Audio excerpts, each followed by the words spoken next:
Tea. Come in. Mary. Oh, Ma'am. There's a body in the library.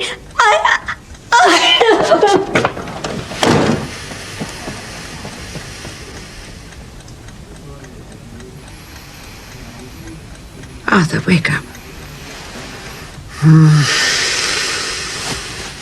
Arthur. Dolly? Mary just said there's a body in the library. Say that again. There's a body in the library. Mary just said so. Impossible. Must have imagined it. I didn't imagine it.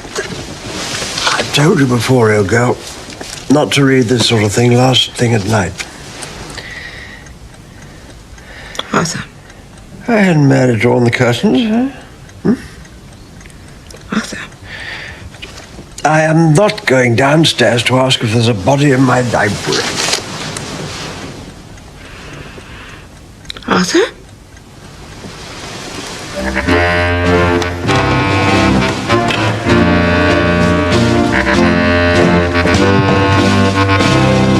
I directed that nothing should be done till you came down, sir. Shall I call the police, sir? Lorimer, are you seriously trying to tell me that there's a dead body in my library? Well, perhaps you'd care to come and see for yourself, sir.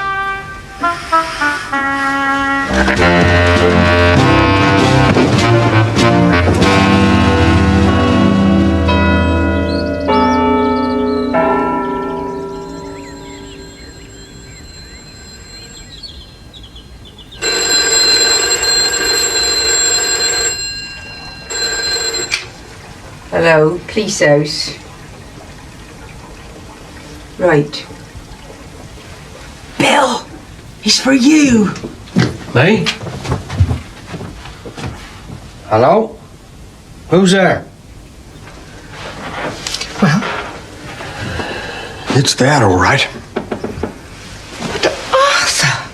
I know. It's complete nonsense. I mean, you have to pinch yourself, don't you? A body in our library. My dear. Still, there it is, as large as... Look, old girl, bound to be a bit of a hullabaloo. How about some company for you, eh? You know. What a good idea, Arthur. Yes, that's quite nice, Esther. Now, always remember to make it into a nice pointy mountain, just like that, and not a dumpy hill. Yes, ma'am. Yes. Well, the brass looks quite smart.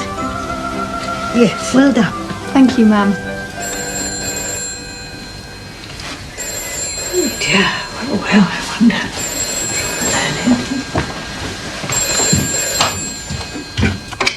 St. Mary Mead 3-5. Is that you, Jane? Oh, you're up very early, Dolly. My dear, we've just found a body in our library. I'm coming down to fetch you so that you can see it before Constable Polk gets here. Is that all right? Dolly, what are you talking about? What body? Yes, quite. That's just it.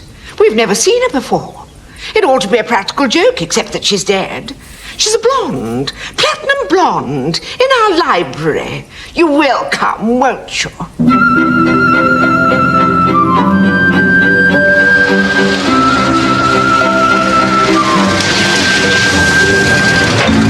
there? Is Inspector Slack there? Inspector Slack there yet, please? Oh, your buttons is all wrong. Hey, about the Colonel. Shh. How come the Colonel don't know nothing about it, seeing as how it's in his library?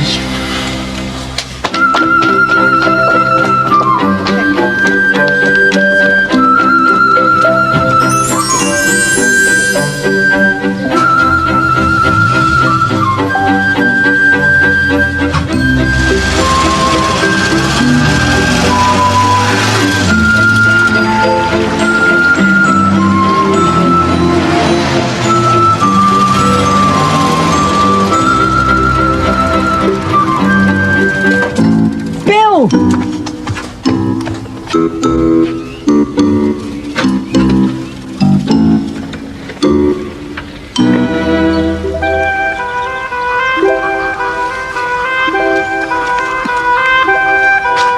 Where you be going?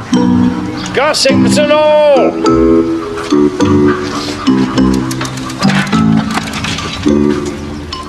Wait for me.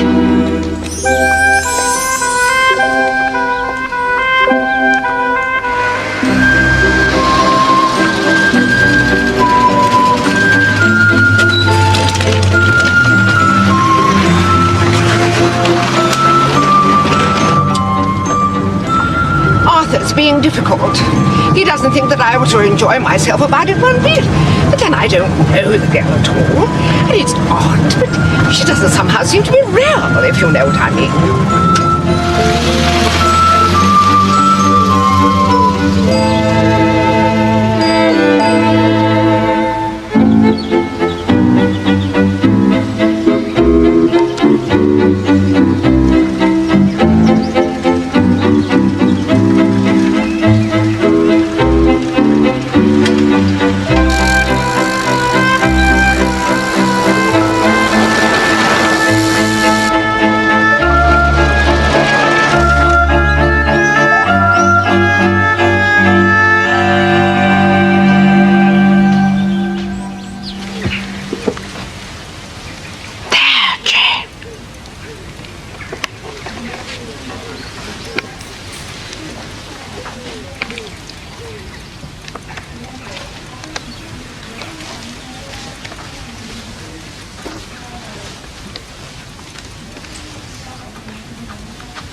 You see what I mean, Jane?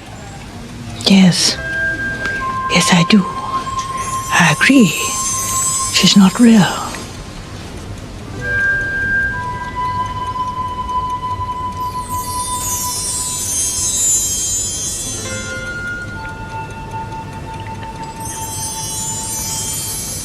She's very young. Yes. Yes, I suppose she is.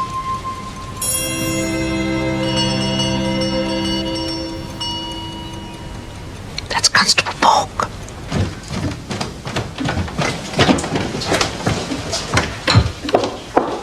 It's all right, Mary. I'll go. You can, you better... Hang on.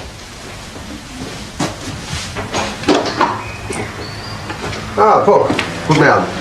Morning, Colonel. Perhaps if,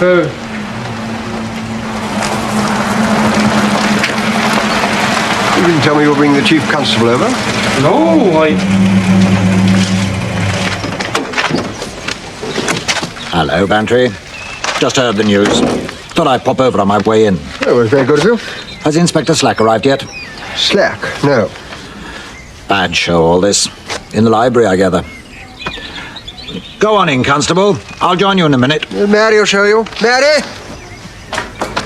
Show the constable in. Thank you, Colonel. Come along. Must have been a nasty shot for you. How's Dolly taken? Very well on the hill.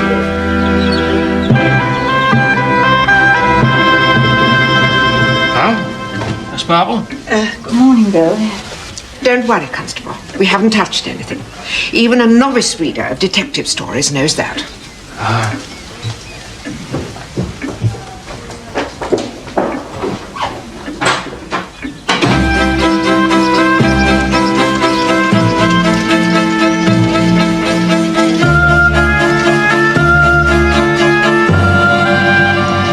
And you say you've never seen the girl before? Never clapped eyes on her. Colonel Melchett. How are you? Hello, Mrs. Bantry. And the redoubtable Miss Marple. Beaten me to it, I see. Good morning, Chief Constable. That's the right word for you, Jane. Redoubtable. I didn't know you two knew each other. Oh, yes, we're old cronies. I've long held that Miss Marple has what I would call forensic intuition developed to the point of genius. The result, she tells me, of a lifetime's education in an English village. Well, one does see so much evil, I fear. But if I do have any intuition, may I use it now and suggest my being here makes you uncomfortable? That's the reason for these compliments, I suspect. It had crossed my mind that you might dog our official plodding footsteps. No nonsense, Melchett. It's been a bit of a jolt, you know, this business. Dolly asked Jane over, simply, well, no, woman to woman. She may look as if she's taking it calmly, but this sort of thing, well, there's no telling, is there? What? You left us any breakfast, Arthur? I hardly ate a thing. Well, there may be no telling what sort of state I'm in, but I think I could eat a horse. Jane. Good, right. Well, better take a look at the library then. I'll show you. Thank you.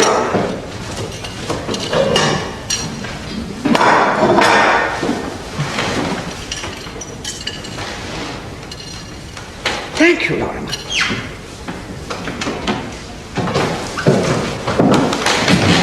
Well, Jane.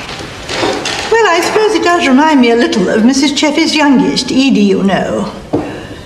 I think that's because this poor girl bit her nails. Yes. Edie was fond of cheap finery, too. That satin dress she was wearing. Oh, dear me, yes, very poor quality indeed, yes. But what was she doing in Arthur's library? Well, she wasn't dressed for burglary, was she? No, dressed for dancing, quite. Or a party? Yes, but we don't have parties. At least not that sort of party, do we? Do we? Oh, no. But Jane, I knew his mother. All the same. Selina Blake is the nicest person imaginable, and she has the finest herbaceous border in the county, mind you. Arthur does very nearly burst a blood vessel whenever Basil Blake's name is mentioned. Did I ever tell you? Basil Blake was frightfully rude to Arthur.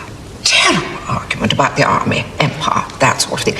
And Basil Blake called Arthur a fossilized old B-U-double-G, etc. And those clothes he wears. Well, I think the clothes are all of a pattern with the language and intended to have the same effect. Oh, but he was an adorable baby. Well, according to his picture in last Sunday's paper, the Cheviot murderer was an adorable baby. Jane, you're not serious. No, but I'm just trying to account for the young woman's presence here. And Basil Blake does have parties, you know. Do you remember last year? Cars roaring through St. Mary Mead at all time of the night. Yes, but I expect that was those film people, Jane, you know. Well, doesn't he bring down a young woman most weekends now? A blonde? A platinum blonde? All right, miss, just tell Colonel Bantry that my people will be closing off the library and all access points, and we don't want anyone to leave the house. Splendid, Slack. The young lady will show you where. All right, lads, follow the young lady. Come on, Fletcher, Pringle, get a move on. Come on, lad, we haven't got all day. Preliminaries shouldn't take very long, sir. I'll report shortly. Yes, I'll speak to you later. Right, sir. Right, where are we? Into the hall, is it? Inspector Slack. Highly inappropriate name. Gives me a headache. Right, gentlemen. Usual procedure. Don't touch anything until I've had a good shifting myself. Then you can get going with your box brownies. I still think it might be helpful if you could tell me your movements last night. My movements? Well, it might throw up some little detail that you didn't even think you'd noticed. Oh, very well. Where shall I begin? Did you dine at home? Yes. 7:30 as usual. In fact, I probably left the table about 8:15 as I was driving over to Much Benham. I'm treasurer of the Much Benham Association, you know. It was a good meeting. Didn't go on too long like some of them. Pouring with rain when we came out. My regards to your wife, girl. Thank you. Thank you very much. Good night.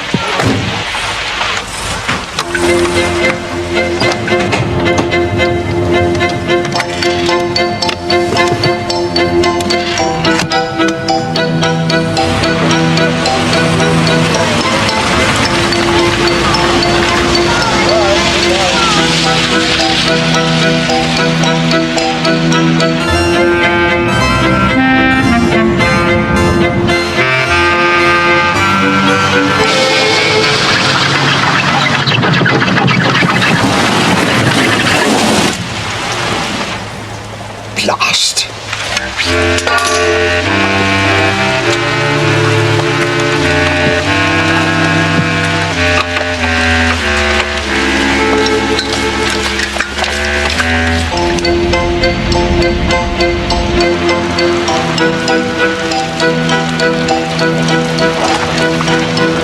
So you were back at 11:45? Yes. Did you go into the library? No. Pity. Well, there was no need. I was tired and soaking wet. I went straight to bed after I cleaned up. Come in. Excuse me, sir. Yes, carry on. What is it, Slack? Could I have a word, please, sir? Very well. Excuse me.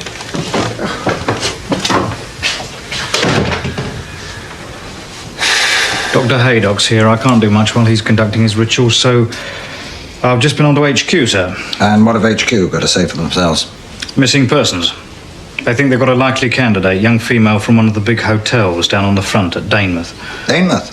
I know it's 15 miles, but that's only half an hour or so, even on those roads. Very well, then. I'll check it then.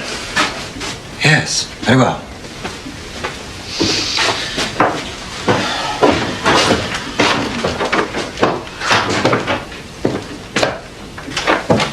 Now, where were we? I'd gone up to bed. Oh, yes. Anyone else up? No, Dolly had gone to bed. And Lorimer retires to his quarters about 11 o'clock. What do you know about Lorimer? Well, he was my backman. First-class fellow. Vouched for all the servants. Practically grew up with them. Oh, I know, since the war, houses have had to make do with what they can get. We've had to take on some daily help ourselves, I believe. But Dolly says we've been damn lucky. No. Vouch for them all. Now look here, Bantry. I'd like your absolute assurance that you have never, in fact, seen this girl before. I dare say you do. You see, old boy, just between ourselves, if you were tied up with this girl in any way, much better let it come out now. Oh, good God, man, I'm not suggesting that you murdered the girl, but, well, you must see that it could be very awkward. I mean, there's no avoiding the fact that she's lying there dead in your library. I have already told you, Melchett. I never saw that girl before. Fair enough. And now, if you'll excuse me, we'll find some coffee in the dining room.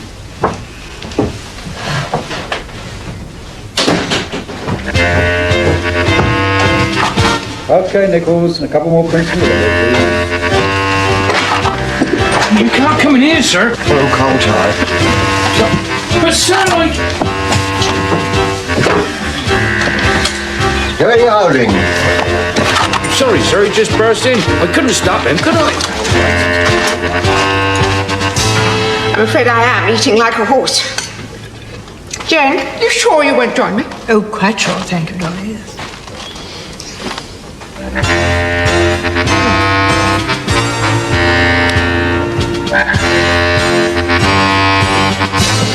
Oh, dear.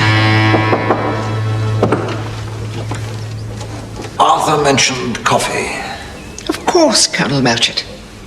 Come in. Arthur's upset. I always know he's got something on his mind when he goes off to Home Farm. We have pigs at Home Farm. Something very restful about pigs. The philosophers of the animal kingdom. But when Arthur takes his gun with him, it means that he's really upset. How does that follow?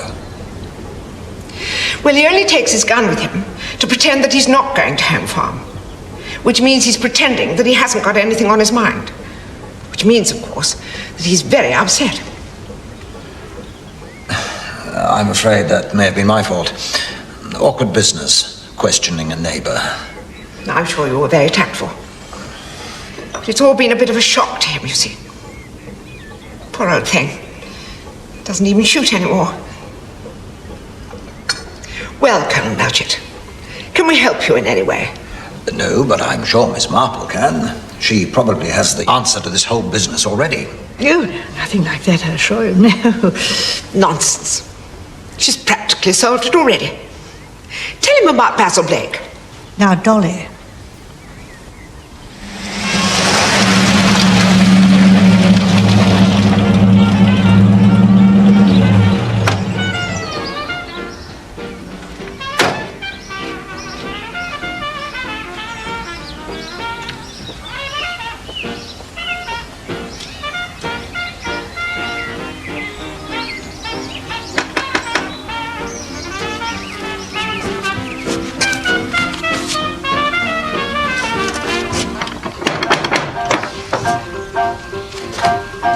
Yes? I'm Colonel Melchett, Chief Constable. A friend of your mother's asked me to have a word with you. Did she? To keep it unofficial. Well, you may not have noticed, but I'm not actually wearing the old school tie. Mr. Blake, I'd like my visit to be as discreet as possible, but I am here in my capacity as a policeman. May I come in? Why not? Make yourself at home.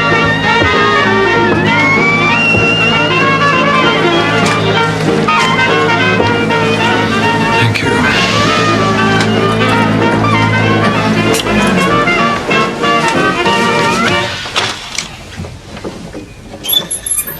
You do your housework early, Mr. Blake? Not at all. I haven't been to bed yet. Indeed. Is that significant, Chief Constable? Probably not. I was at a studio party.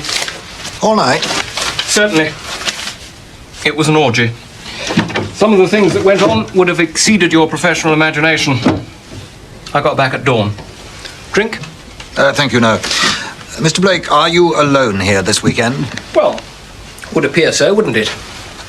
I understand that you normally have a visitor, a young woman. Blonde, I believe. Ah, so that's the crime, is it? Have the old cats in the village been onto you? When did they put rural fornication on the statute book? I am here, Mr. Blake, because a young woman, a blonde young woman, has been found murdered.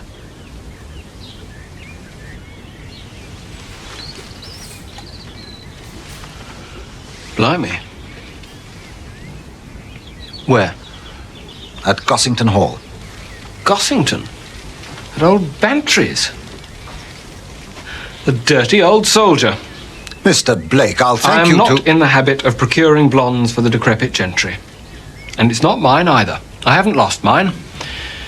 I haven't even mislaid her. Ah. The plot dilutes, Chief Constable? That sounds like the prodigal blonde. You should have had that drink.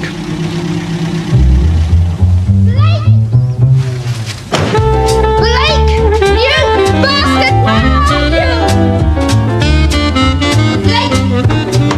What the hell do you think you're doing running out on me like that? If I take you to a party, I expect you to behave yourself. You do not snog with overweight Hungarians. And if you do so out of sight. As a spectacle, it has its limitations. You bloody hypocrite! May I introduce you to the Chief Constable of the county? How do you do?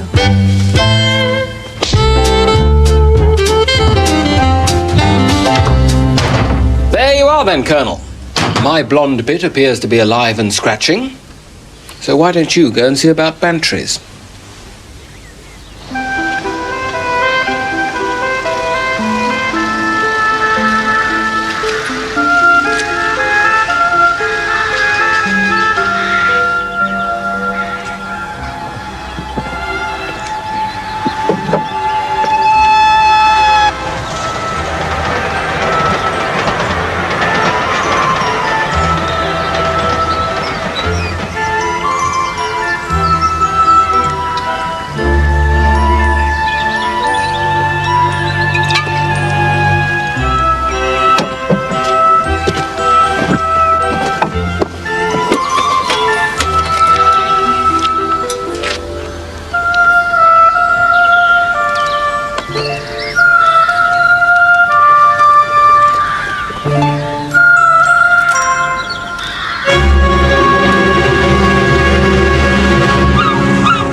The receptionist will be along in a moment. I want to speak to the manager. It's urgent. Very. Get him for me, will you? Who can I say it is? Detective Inspector Slack. Who are you? Starr. Raymond Starr. I'm the tennis pro, dance instructor. General purpose gigolo. I wish you wouldn't say that, Ray. Are you the receptionist? I want to speak to the manager immediately. Tell him it's important. I am the manager, Alistair Prescott. What is it? Inspector Slack. You care to come into my office, Inspector?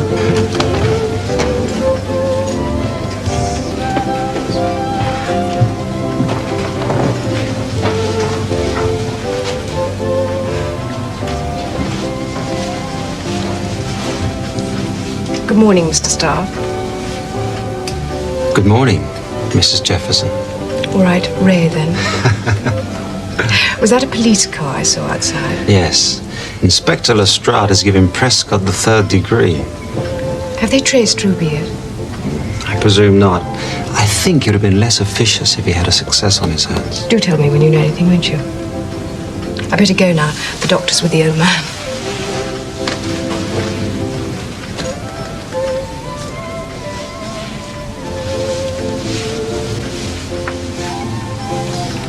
As soon as you hear anything, Ray. Of course. Well, her name is Ruby Keane. She's our dance hostess. She's quite slim. Oh, no, medium heightish. Well, perhaps at the shorter side. She's 18, platinum blonde hair, blue eyes, I think. She's quite quiet, never been any trouble. Good. Got any photographs? She brought one, yes, for publicity, you know. Oh, but it was stolen from the showcase about a week ago. An admirer, probably. Does happen. Sorry about that. Then I shall need somebody to look at the body. Body? Oh, my God. But you didn't say. It was a car accident? Murder. Oh, my God. Oh, my God. Calm down. It wasn't on the premises. Oh, you're still here, are you? Good. Got a diary? Yes? Listen, about this girl. Ruby, have you found her? We found a body. Is it her? We don't know. We need somebody to identify her. Someone who knew her well. I see. Well, we all knew her, but she has a cousin. Her name's Josie. Careful.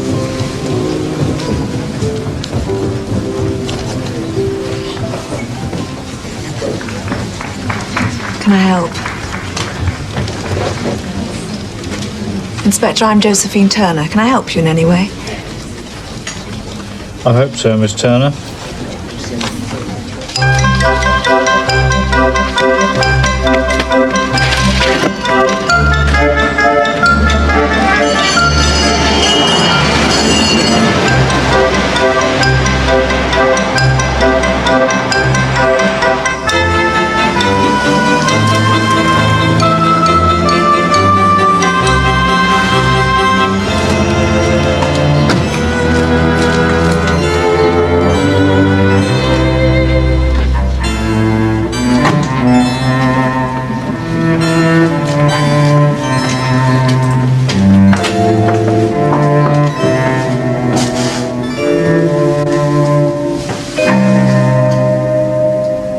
Yes.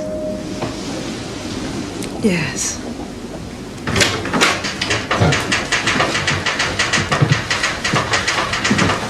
I'm sorry to have had to put you through that, Miss Turner.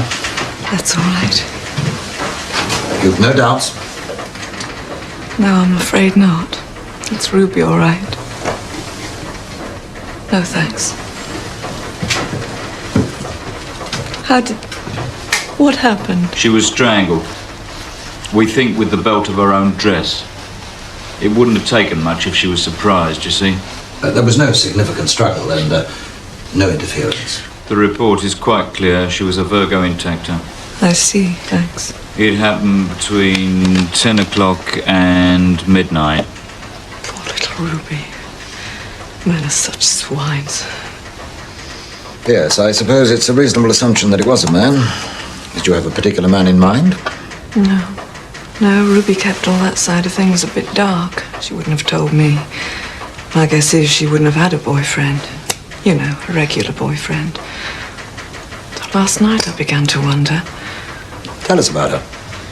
You said it was your idea that she came to the Majestic. Yes, that's right. I'm dance and bridge hostess. Been at the place about 3 years. You try to make up bridge fours that'll get on with each other and so on. It's just a question of tact and experience, really. Then there's the dancing. I do a couple of exhibition dances every evening with Raymond. He's the tennis pro as well. The season got off to a good start. Then I went and ruined it all by cracking a small bone in my ankle. It was very awkward. Didn't want the hotel to get anyone else. Didn't want my pitch queered, thanks. So I thought of Ruby. I mean, she's quite a neat little hoof and she's family, I thought. And she was delighted. The idea was that I'd keep on as bridge hostess and Ruby'd do the dancing for the rest of the season. How long ago was that? About a month. And was Miss Keene a success? She was all right. Raymond's quite clever. He carried her through. You know, she was a nice-looking girl. People seemed to like her. Would you mind telling us exactly what happened last night? Well, from about 10:30, I was playing bridge with a family called the Jeffersons. Ruby would have been dancing with one of her partners then. In fact, she was till, at least 11.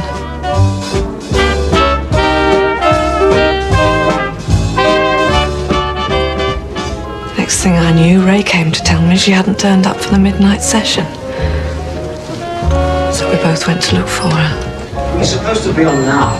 Yes, I know. We've looked at them, but she's your responsibility, Josie. Well, I don't know. The little terrace at the end. You can only get there from Prescott's rooms. Where the hell is she? Let's look somewhere else. Josie, we've looked there.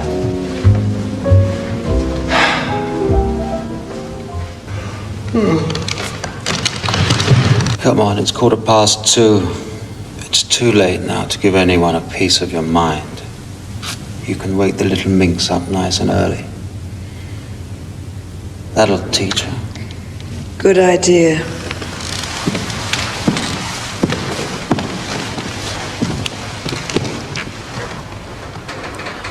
Who reported her missing?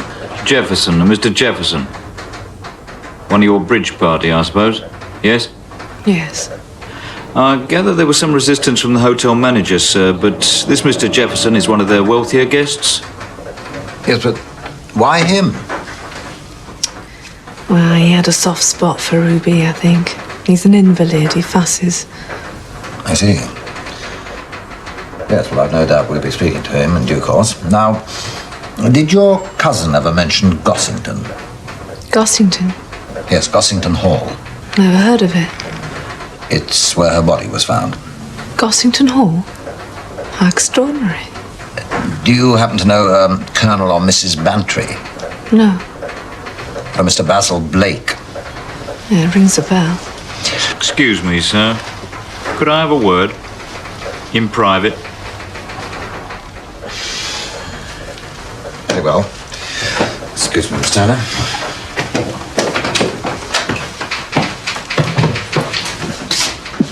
Well? Colonel Bantry dined at the Majestic last week, sir. It was in the hotel reservations diary. What are you trying to say, Slack? I am aware that the Colonel is a friend of yours, sir. So? I think we should take Miss Turner to Gossington Hall. It may be true that she and the Colonel have never met, but on the other hand, sir, it may not.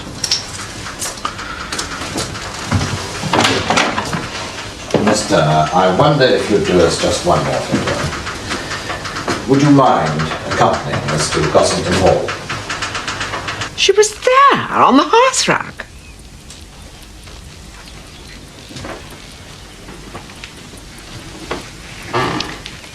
I can't understand it, really. Well, we certainly can't. I mean, it isn't the sort of place. Quite. And that's what makes it so very, very interesting, wouldn't you say?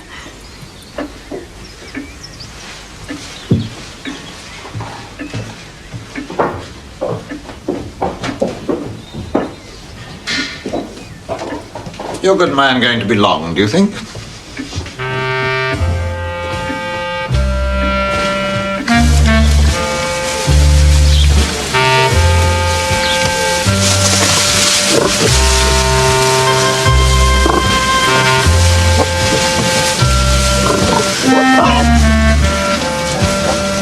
Cheerio, Lucinda.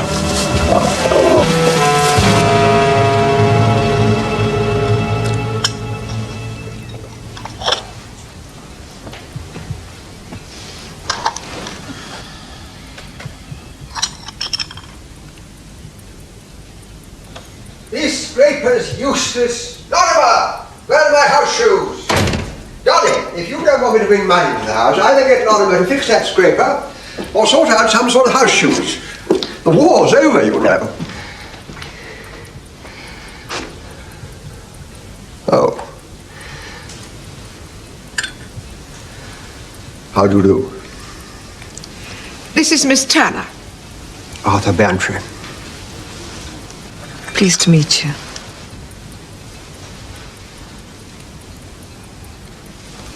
Miss Turner has come from the mortuary to identify the body, Arthur. She was her cousin. Ah, nasty business. I'm so sorry, my dear. Are you from these parts? Miss Turner works at the Majestic. Majestic? Yes. In Denmark? Yes. How extraordinary. Why do you say that, sir? Well, old Jefferson's staying at the Majestic. He let me down, you know. Sent me a card, then couldn't make it in the end. I'm sorry, Bantry. Could you explain that a little more? Yes, of course. Proper report. Well, I had a card from Conway Jefferson saying that he was down for a spring holiday. Well, the Magistrates Association was meeting in Denmark, so I arranged to dine with them at the Majestic. When was that? Last Thursday. The Thursday week, you understand. Well, Jeff wasn't too well, his man said. And Mark and Adelaide had gone to the pictures. So I ate alone. Thursday is the cook's day off, you see. No point in Arthur hurrying home to cold meat and salad. No, there it is. First no alibi. Now this. Puts me in it good and proper, doesn't it? Oh, don't be ghoulish, Arthur. I'm sure Jane has worked it out already. Jane, have you an explanation for us? Well, I have an explanation, but of course it's only my own idea. Yes, Tommy Bond and our new schoolmistress, Mrs. Martin. She went to wind up the clock, and the frog jumped out.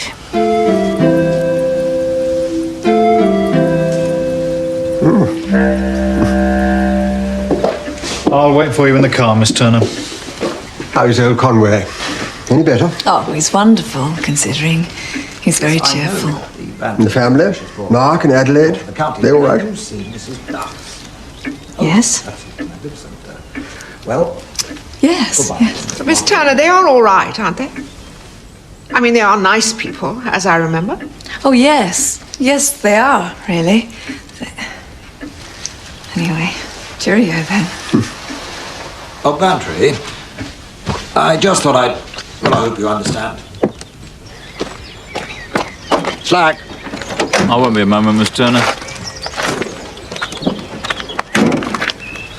Yeah?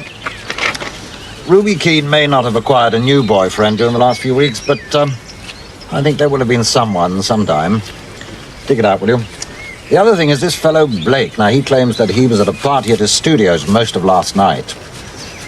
I want to know what time he left. Now, I know tomorrow's Sunday, but I'd like you to make a start at the hotel. Oh, and do your best to keep the press out of it, otherwise it'll be impossible. And make an appointment with this fellow, Jefferson. Yes, I'll come with you. Call me. Got you, sir. And about Colonel Bantry. Sir? Well done. Always best to make sure.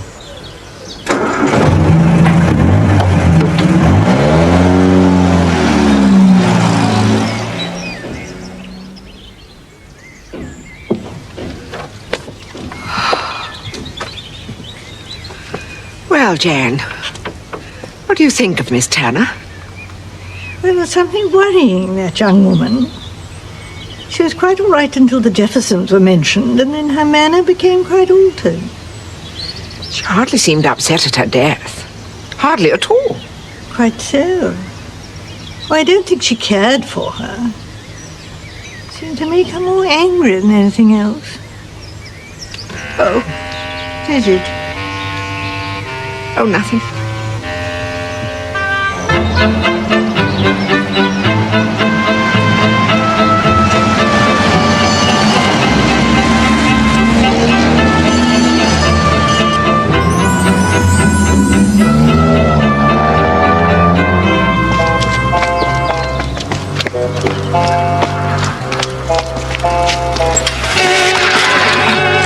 I found a body. How come you beat the death of me? I found a body. Oh, you got a bit excited, did you? Yeah, well, I think we all did. When they go take it away? Oh, they've already done that. All they've got to do now is solve the crime. Now, what is it? My body. No, it's not yours, lad. I found it. No, Mary found it. I found it. It's my body. Malcolm. All right, you can say you found it if you want to. I suppose Mary will mind. I must be off then. Give my regards to your ma.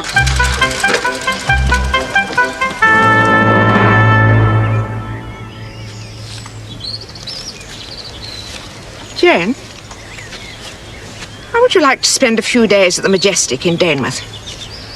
You could see where this poor girl worked and so on. What do you say?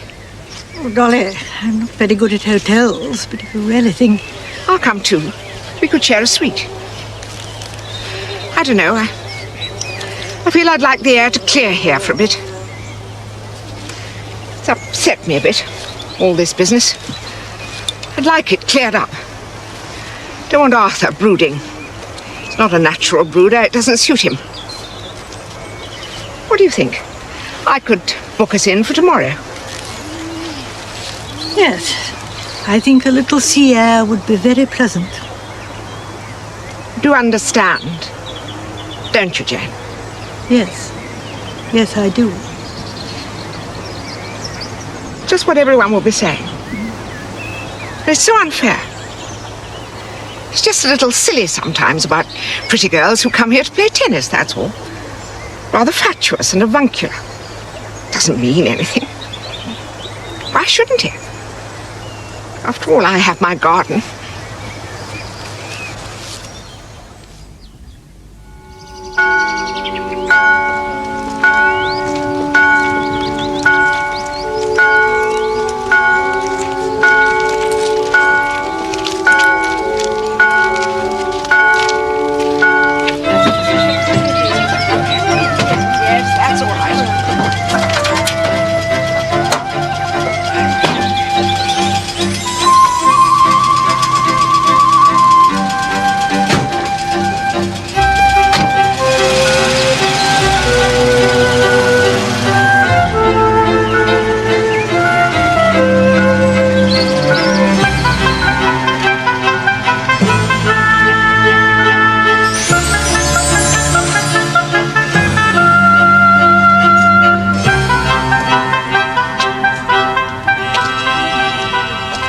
Jefferson first, sir. Black. I think I'll tackle Jefferson on my own. Less intimidating, You get the incident room ready and I'll look in before I leave.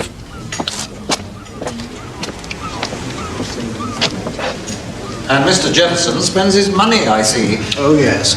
Always takes our Princess Elizabeth suite. The whole family dine à la carte. The Burgundy man, nothing inferior to Pommard. Oh, yes, he expects the best. And we provide it. Indeed, sometimes I think he's never heard of ration. His daughter-in-law, Mrs. Adelaide Jefferson, has an adjoining suite. Both his own children were killed in the plane crash, you know. Mr. Gaskell, his son-in-law, is on the next floor. Good morning, Mrs. Jefferson. This is Colonel Melchett. He would like to speak to Thank Mr. you, Jefferson. Mr. Prescott. It's absolutely understood. Yes, of course. My father-in-law is expecting you, Chief Constable, but I'd be awfully grateful if you didn't take up too much of his time. He's not been frightfully well, and this has been something of a shock for him.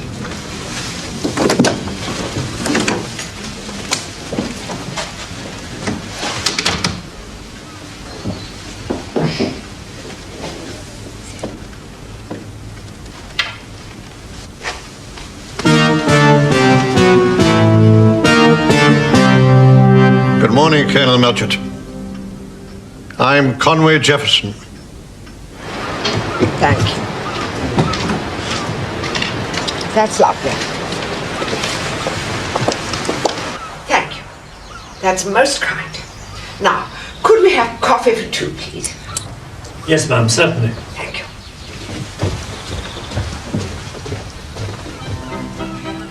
Jane? Oh, I see.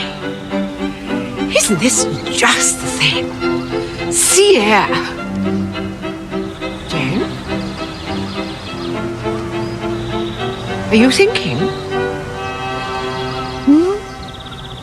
I understand that it was you, Mr. Jefferson, who insisted that the hotel manager telephoned the police yesterday morning.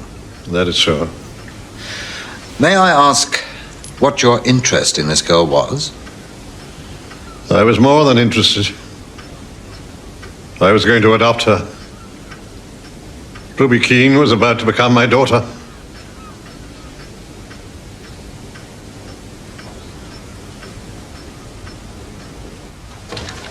Here we are, Jane.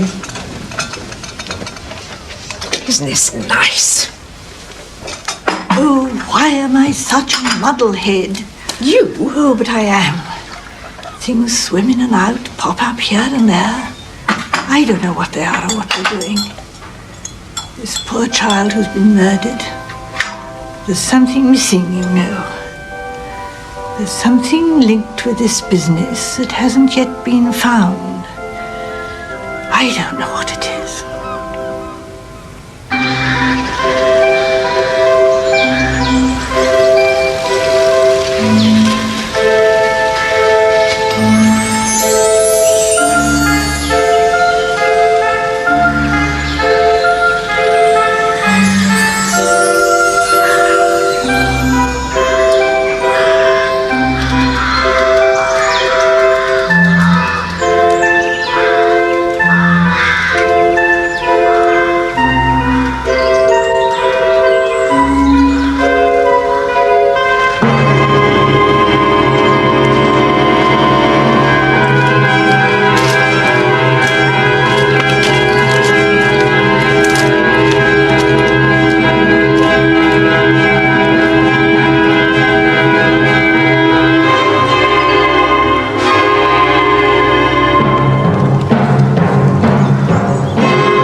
I did find a body.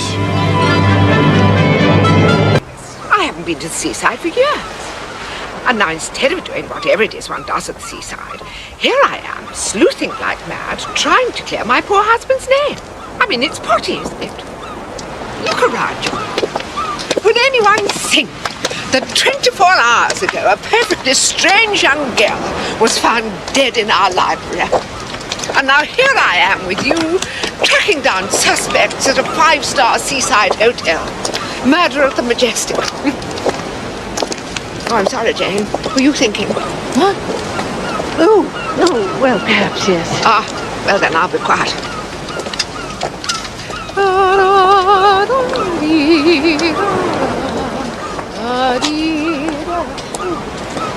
Jane, what is it? That you. Yes? Oh, I don't know. I just wondered. Well, it's just a tune.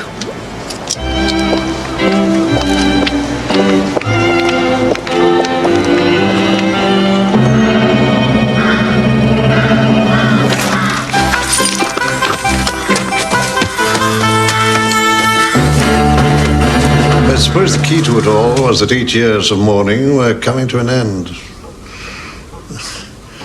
I've only just realized it. Thanks to you, Annie. To me? Yes, if you hadn't struggled free of me a little this holiday, then I doubt... dear God. Poor little Ruby.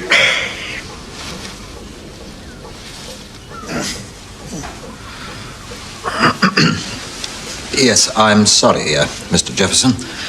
We policemen can rarely leave a decent interval. Quite. But I want to help, Chief Constable.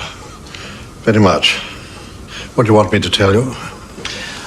Well, as I understand it, 8 years ago in the plane crash, you lost not only your wife, but both your children, a son and a daughter. And they each left behind a wife and a husband, namely Mrs. Jefferson here and Mr. Mark Gaskell. Yes, we were very much thrown together, as you might imagine. Mark and Adelaide were very good to me. I sometimes think I owe my will to live to them. I've become more independent, mind you, over the years. Perhaps it was necessary.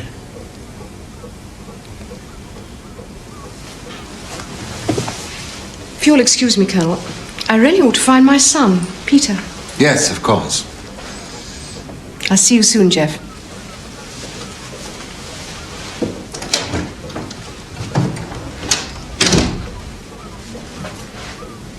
Mr. Jefferson, when you announced that you intended to adopt Ruby Keene as your daughter, what was the reaction of Mrs. Jefferson and Mark Gaskell? They weren't tremendously pleased, but they took it all right. And was that the reaction that you expected? It was, yes. I didn't expect them to like it. I had made healthy provision for both of them when they married my children. Yes? So I didn't expect them to behave unreasonably. It's my experience that families often do. Oh, but we shared a lot. Don't forget. And they had no blood claim on me. True. And when you decided to adopt Ruby Keene, did you also tell them how much you were going to leave her? They're not stupid. They'd have made educated guesses. How much was it, in fact? 100,000. Yes, I suppose that's a motive. But I don't envy you trying to prove either Mark or Adelaide a murderer. Jane, really? I can't solve a murder with sand in one shoe. I want my lunch. Oh, yes, of course, Dolly dear, you run along. Yes, I'm sorry not to be more companionable, but... Oh, come along, Jane. Are you going to tell me or aren't you? I'm sorry. Well, for heaven's sake, who strangled Ruby Keene? And why did they leave her body in our library? Oh, that, yes. Well, isn't that what you've been thinking about? Well, way, yes. Of course, it's obvious who might have done it, but as I say, there's something missing. Yes.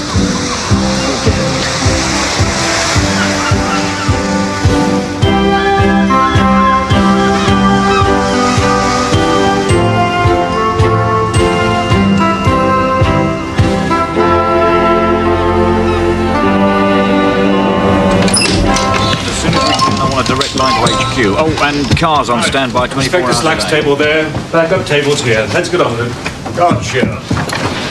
Ah, yes, Mr. Bartley.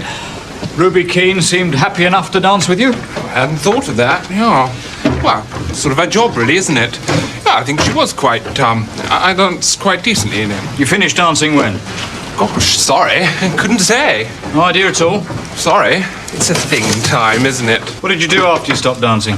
Well, you know how it is. Thought I might get lucky, take some for a spin, you know. But then she pushed off. Who did? Ruby, after I last danced. Lake? Yawning like a monkey through most of it anyway. Then she said she had a headache. I say, was I the last one to see her? I mean, apart Where did she go? To her room, she said. What did you do? Do? Yeah, I see what you mean. Well, could have been anything, really. What was it, in fact? Drink, probably. Usually drink after waggling a leg. And I think I wandered about and stirred about outside. Hate it when it's stuffy. Hate it. Of course, that's it. Must have. Because that's when I spotted it. What? Well, I didn't spot it because it wasn't there. Sorry. But I spotted it had gone. What had? The motor. Your car? Absolutely. Sorry, I reported it with the chaps down at the station at Thingamy Road. I say, you couldn't, could you? I mean, you seem to be a little more intelligent than those chaps down there. It's a Vauxhall coaster, red with... Sorry, Mr. Bartley, that was a murder inquiry. Oh, yeah. Sorry. Go on. Yeah, forgot. Sorry.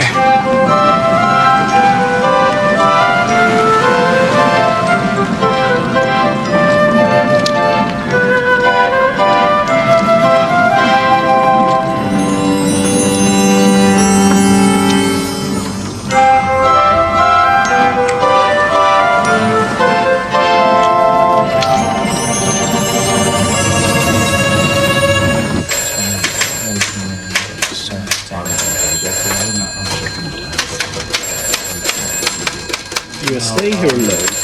You checked in on Wednesday and planned to leave on Sunday. And you never met Miss King. Well, You were at the ballroom until 11 We won't need to o'clock, I contact you understand. again. I'm sorry to trouble you again. Not at all.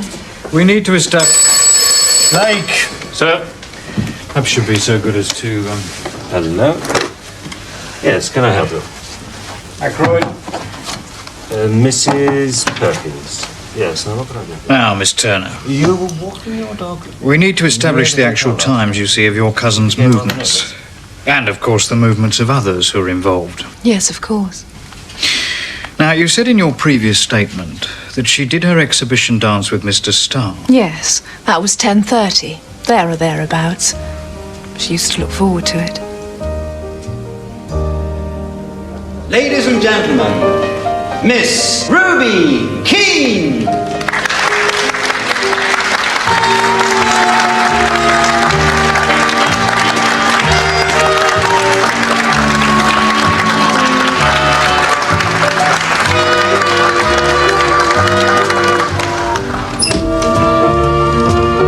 Where have you been, Mark? Sorry. Writing letters. Come on, Mark. Ruby's just starting to dance.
The next appearance was scheduled at midnight.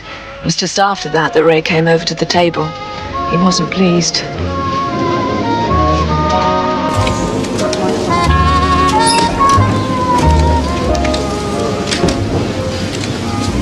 I'm sorry to interrupt. Not at all. As long as you don't change the run of the cards. As long as you do. Josie, Ruby hasn't turned up. We were supposed to be on again 5 minutes ago. She was dancing with poor little Richport. George Bartlett hasn't seen her for half an hour, and she isn't in her room. I wish she wouldn't do this sort of thing. Excuse me for a moment, will you? I am sorry.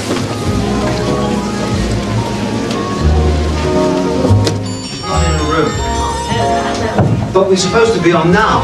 Yes. But she's your responsibility. Where the hell is she? Bridget, have you seen Ruby? No, shouldn't she be with you? Listen, Ray, we'll have to do a toned-down version ourselves. Right, I'll buzz upstairs and change. You work out a routine with plenty of the slow spectacular. Not too much of the athletic flash. You'll probably put that ankle right back.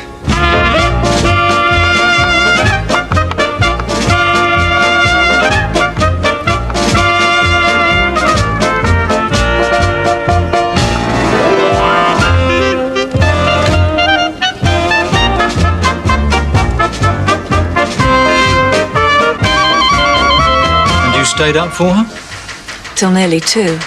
Mr. Starr persuaded me to go to bed eventually. When did the bridge game actually begin? 10:30. We would have started earlier, but Mr. Gaskell had some letters to write. At least, that's what he said. I think it was an excuse, actually. He's not that keen on bridge, I don't reckon. But he was back in time to see Ruby's dance? Yes. And did anyone leave the table before Ruby was reported missing? No. I knew what I was doing. Others will tell you that Ruby amused me. It was more than that. To an extent, of course, she was performing. She was a natural storyteller. She had that from her background. Her parents were both theatricals. What a childhood. Dreadful lodgings. catching the train on Sundays and not going to church. They had to get to the next touring date, you see. Fascinating to me, this sort of thing. And you know, even the most horrifying anecdotes always ended in laughter. Her laughter, I mean. No complaints, no comments. Just clear-headed amusement.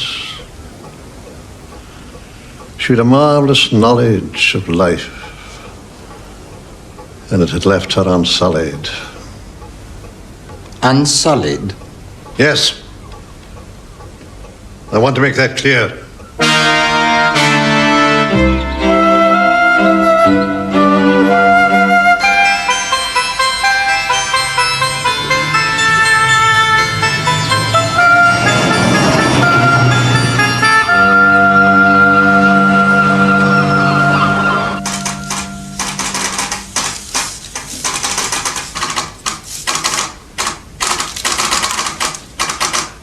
Then you must sell 100, Brittany Markham. Excuse me. Have you talked to Sir Henry yet? No, sir. Why the hell not? You're a bloody old woman, Edwards. I told you it was urgent. I haven't spoken to Sir Henry, sir, because he was not at home. I did, however, leave a message with his housekeeper, who said she could contact him. I have no doubt that he will be here for lunch, as requested. And if you'll excuse me, sir, I shall now go and confirm the arrangements. Edwards! What? Bring me tomorrow. Excuse me, I say, you from Scotland Yard? I'm Peter Carmody. My name's not Jefferson, you see, because Mummy was married before. My real daddy was killed in the war. Gotcha. Do you like detective stories? I do, most of them. Got lots of autographs, Dixon Carr, H.C. Bailey, and Dorothy Sayers. Will the murder be in the papers? Well? Because I'm going back to school next week, and I'll be able to tell the chaps that I knew her. I mean, really knew her well. You did you? Yes. What did you think of her?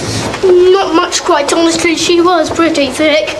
Mummy and Uncle Mark didn't like her much either. Only Grandfather. She was always butting in. They're glad she's dead. How do you know? Uncle Mark said it was one way out anyway, and Mummy said yes. But it was so horrible or something, and Uncle Mark said he didn't see the point in being hypocritical.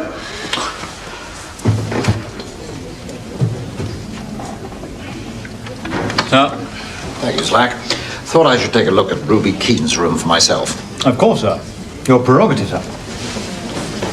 That was Mrs. Jefferson's boy, wasn't it? Mm-hmm. Did he have anything to say for himself? Oh, he thinks his mother probably did it, aided and abetted by his uncle. Does he now? Chambermaids only do the staff rooms once a week, so nothing was touched. No unaccounted prints. Is this the dress she was wearing for the exhibition dance? Yes, sir. As far as we can tell, she left George Bartlett at 11:30 and nobody saw her after that. So presumably she came up here, changed out of this into the white dress she was wearing when she was found. Yes, sir.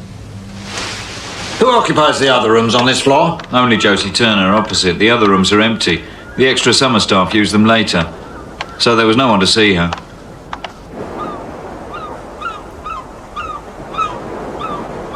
The fire escape's hardly lit at night. She could climb down and practically guarantee not to be noticed. Yes.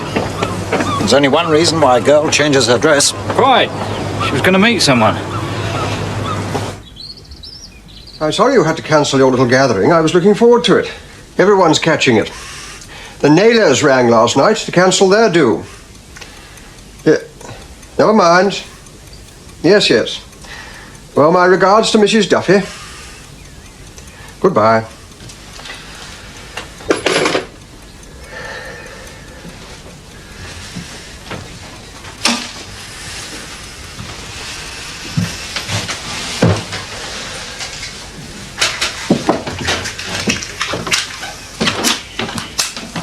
Come on, Malcolm. Come on. You said you wanted to see the Colonel. You can't back out now. You've got to tell. Now, come on.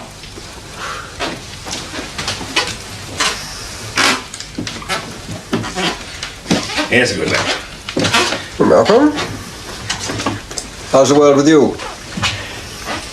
Malcolm's made a discovery, sir. Oh, yes? Fat bodies. What? Found a body.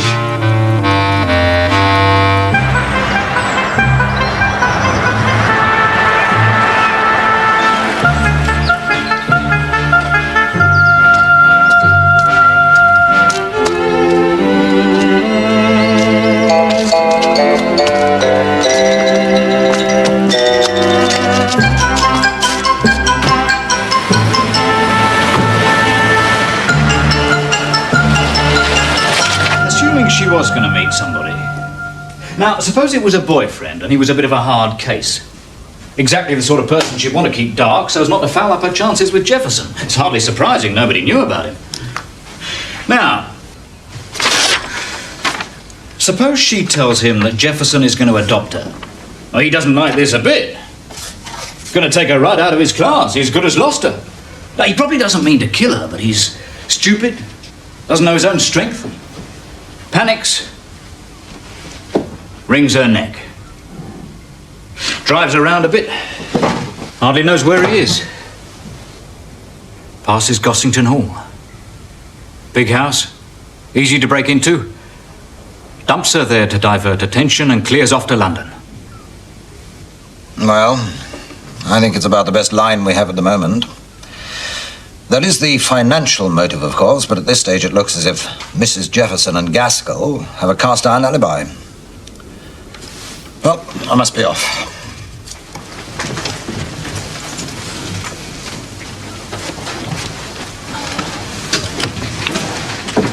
Slack, I want you to report to me at the end of each day, whenever you finish.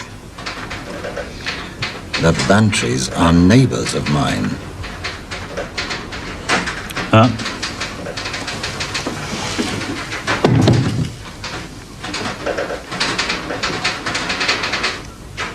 Late!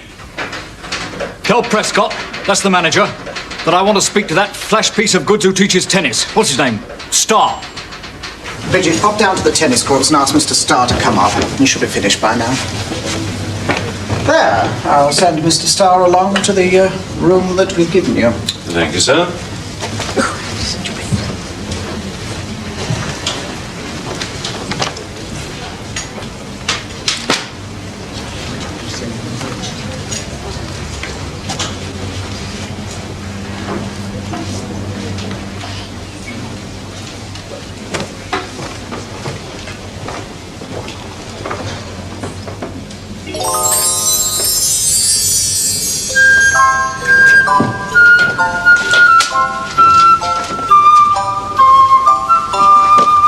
Can I help you, madam?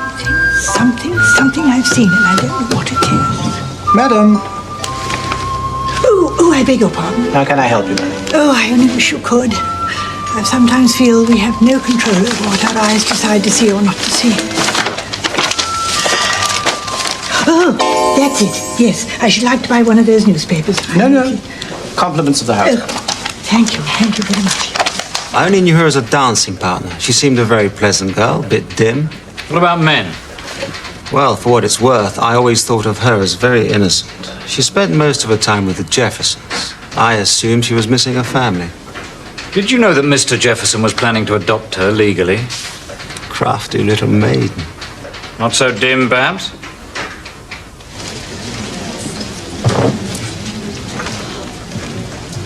Good morning.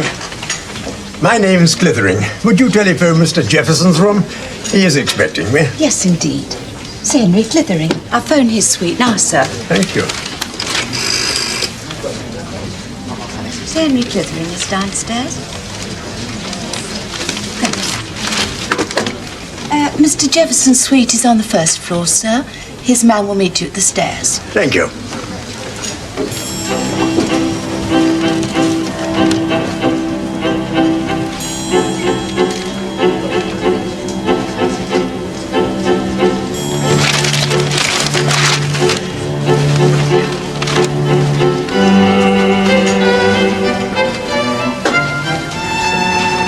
Josie Turner knew about the adoption business? I don't know. She usually knew what was in the wind. She's got her head on a Josie. Matter of fact, seems to me more likely that Josie planned it all than little Ruby sized it up for herself. Why do you think that? Josie was as cross as I was when Ruby didn't turn up for the exhibition dance. I wondered why at the time. It'd make sense if Josie had told her to keep her nose clean, wouldn't it? If you could give me just one moment, please, madam. Excuse me, sir. There's a lady outside. I'm busy, late. Now, the exhibition dance was about... What's the matter with you? She won't go away, sir. Who is it?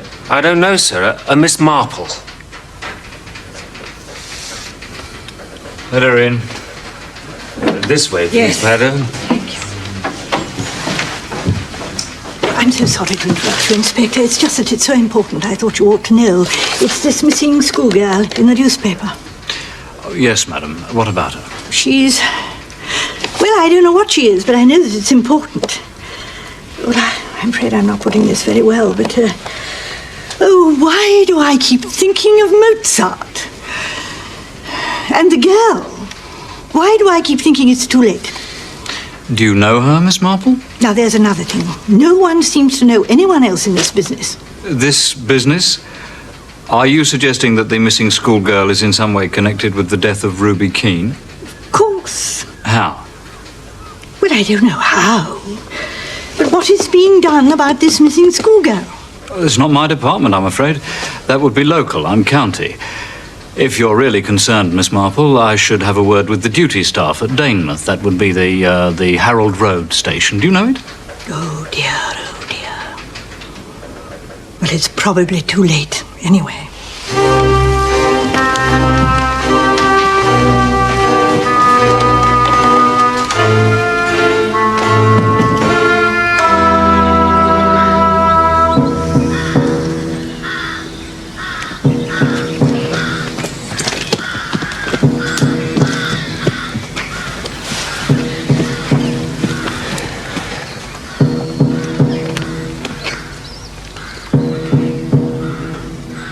Any clues? Young girl. Ruby and I did our 10:30 dance together. I didn't notice what happened to her then. I had my partners to look after. When she hadn't turned up by midnight, I saw George Bartlett. He said that he hadn't seen her since around 11:30. So I went to look for Josie. Sorry to interrupt. Josie, Ruby hasn't turned up. George Bartlett hasn't seen her for half an hour. I wish she wouldn't do this sort of thing. Excuse me. I am sorry.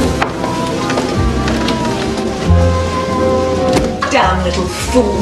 She can't do this sort of thing. It'll ruin all her chances. She's not with that film bloke, is she? She's changed. She must be with someone, little idiot. How I'm going to square this with the Jeffersons, God knows. The Jeffersons? Never mind. Come on.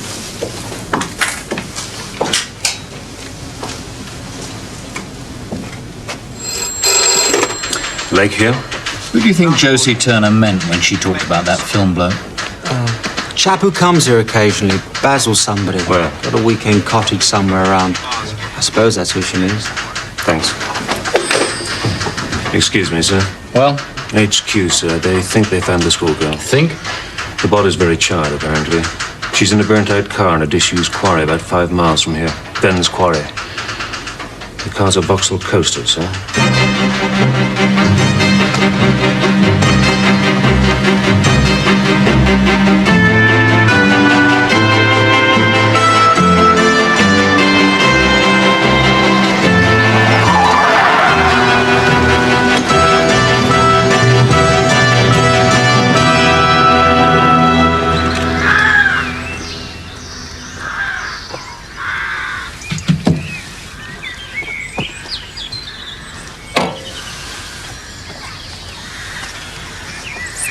Where do the parents live?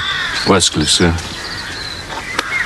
You have to admit it has all the bizarre ingredients of a cheap thriller.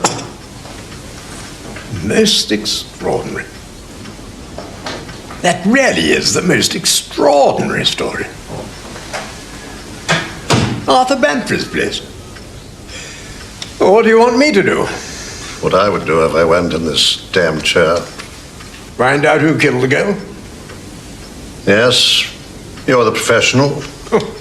It's a long time since I did any detection. Mind you, I suppose now I've retired from the yard, I can nose around a bit without treading on too many toes. Good.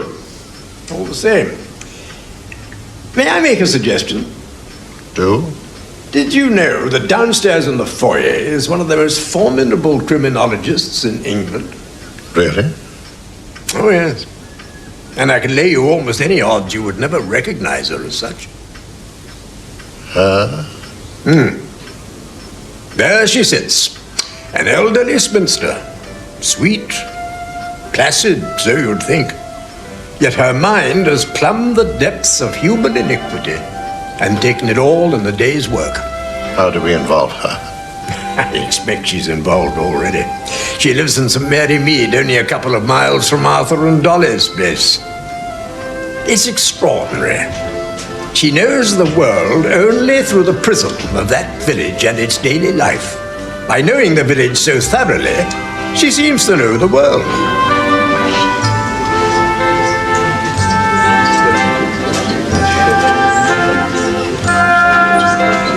Miss Marple. Oh, Sir Henry. Oh, what luck. What a great pleasure. Oh, how kind of you to say so. Are you staying here? Yes, as a matter of fact. Poor Dolly Bantry and I are sharing a suite. I thought you might be involved. Have you found any village parallel yet? Well, not really, no. You don't sound sure. Well, I was trying to account for Mr. Jefferson's infatuation with the poor child that was murdered, I must admit. Mr. Harbottle came to mind, and to a certain extent, Mr. Badger the chemist. I knew you wouldn't fail me. Miss Marple, Conway Jefferson has asked me to keep an eye on the case, unofficially, of course. May I call you in for consultation? Equally unofficially. Oh, of course.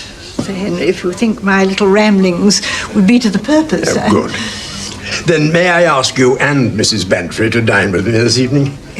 I can't wait to hear the Harbottle Badger thesis. Until tonight.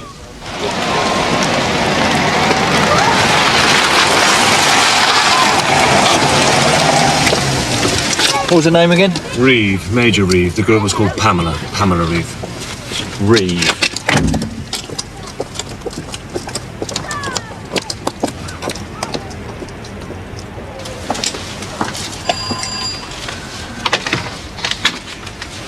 Major Reeve? Yes. May we come in, sir? Oh, God. Oh, my God. Campbell? Come in.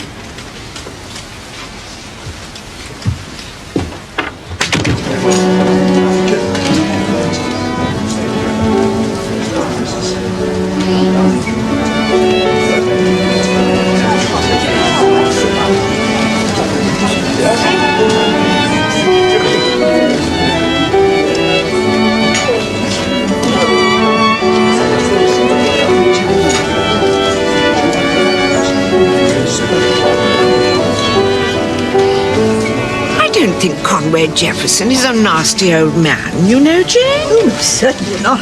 Oh, no, I wasn't implying that one moment. No, I simply think he was looking for a nice, bright girl to take his dead daughter's place, and this girl saw her opportunity and paid it for all she was worth. Like the young maid in Mr. Harbottle's. Ah, Harbottle. Good. Yes, an ordinary girl, nice manners she had. Mr. Harbottle's sister kept house for him and went away to nurse a dying relative. When she returned, she found the girl completely above herself, sitting down in the drawing room, laughing and talking, and not wearing her uniform. Tut, tut. People said things, but I don't think there was any familiarity. I think it was simply that the old man found it much pleasanter to have a young, charming girl telling him how amusing and clever he was than Miss Harbottle continually pointing out his faults to him. Yes.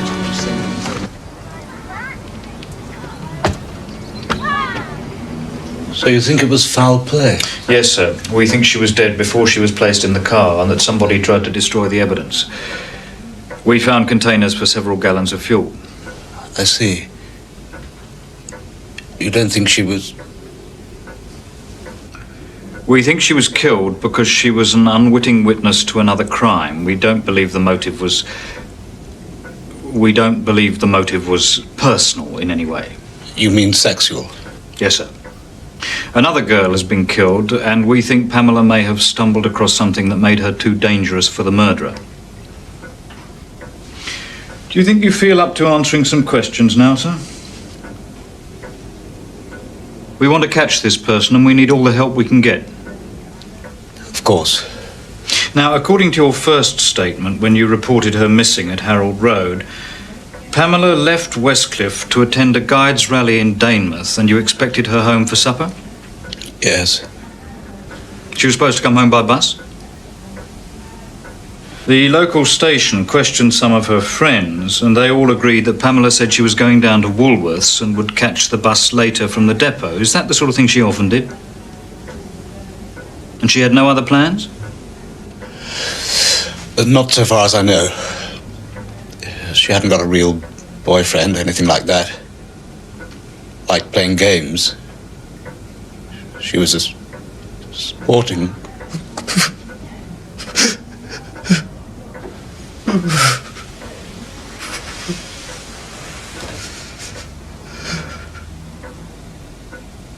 And when Mr. Badger discovered that Miss Hart was carrying on with a very undesirable young man connected with racecourses and had actually pawned some of Mr. Badger's presents, well... He was furious. Well, he was certainly disgusted. I'm not sure that Mr. Badger was capable of anything so forthright as fury. Mrs. Badger got a fur coat out of it. Do you think Mr. Jefferson would be capable of fury? Conway? Oh, yes. He has drive. I'm sure he's capable of great anger. What do you think, Dolly? Yes, I do. Why do you ask, Jane? Miss Marple, you don't think... Conway, you don't really think that. Oh, no. No, I don't think it, Sir Henry. No. But this is a very muddy business. And I merely say that your friend Conway Jefferson is a rich, powerful, and ingenious man whom I suspect would hate to be made a fool of. That's all. Miss Marple, why were you never called to the bar? What a wonderful prosecuting counsel you'd have made. She would. She's wonderful. Oh, no, I wouldn't have liked it at all. All that flummery and pretense. Far too theatrical. Oh, dear me, no. I wouldn't have been good at all, no. I want everything you can find on Bartlett. I can't believe anyone can be that balmy. And I want confirmation that this film bloke the Turner woman was talking about is in fact Basil Blake. And if it is, then I want as much as possible about his visits to Danemouth. Check him out with the film studio, as usual drill. Forensic prelim. Good.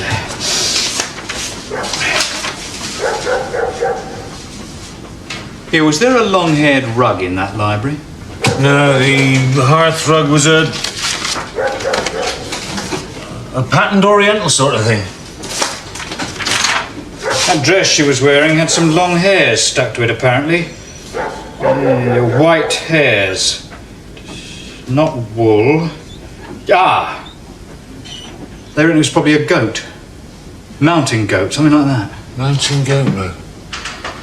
Don't reckon I've ever seen one. Whose house would you find one of those in, then? How about an ex-colonial type? Favourite occupation when bored with safeguarding the empire, shoot a Himalayan goat or two, eh? What, Bantry? Why not? On his own admission, driving around between 10 and 11:45 on the night in question. No witnesses. Was at the Majestic last week. Knows the Jeffersons. But who'd be so stupid as to dump a body in their own library? Or so clever.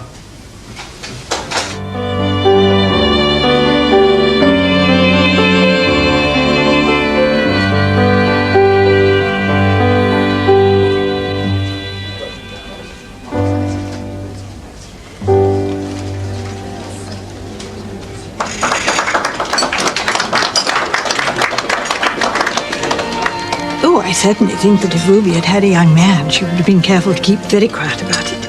And the young man might have resented it. Yes, that's plausible.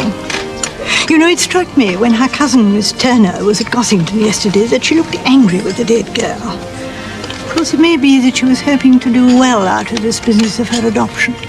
Now, to get back to Conway, what do you suppose sparked off this infatuation with the girl? Oh, that's easy. From what I can gather, the bond between him and his young in-laws was not so much respect and love as sorrow. Mr. Gaskell and Mrs. Jefferson are both young. They're beginning to feel less sorrowful, that's all. They're beginning to look at the world again. And you know, gentlemen can so easily feel neglected. Yes. Yes, I think if you'll excuse me, I'll just telephone to Arthur. I know that you two have lots to natter about. Jane, let's breakfast together. Oh, Dolly dear, yes indeed, of course. Good night, Sir Henry. Good night.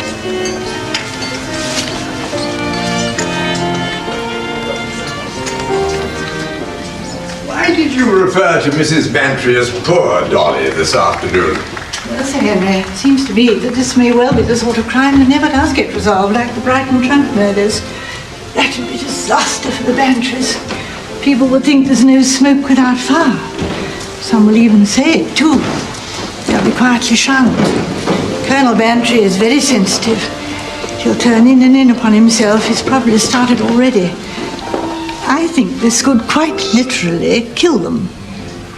So you see, Sir Henry, we have got to find out the truth. It's such an open case, though, isn't it? It's 15 miles to Gossington. Now, Ruby Keene was last seen here at 11:30. By midnight, or earlier, she was dead. Almost any type of car could have made the journey in that time, if it was midnight. But why anyone should kill her here and take her body to Gossington, or take her to Gossington and kill her there, beats me. Well, of course it does, because it didn't happen. What, do you think it was an unpremeditated killing? I don't think anything of the kind. I think that a very careful plan was made, and what happened was that the plan went wrong. Oh.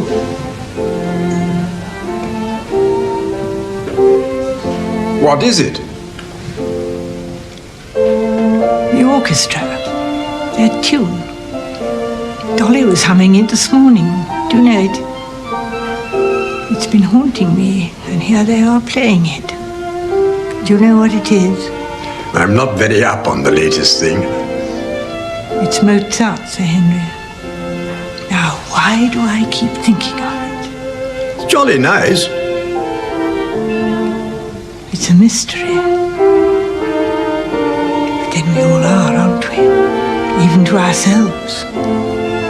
Especially to ourselves.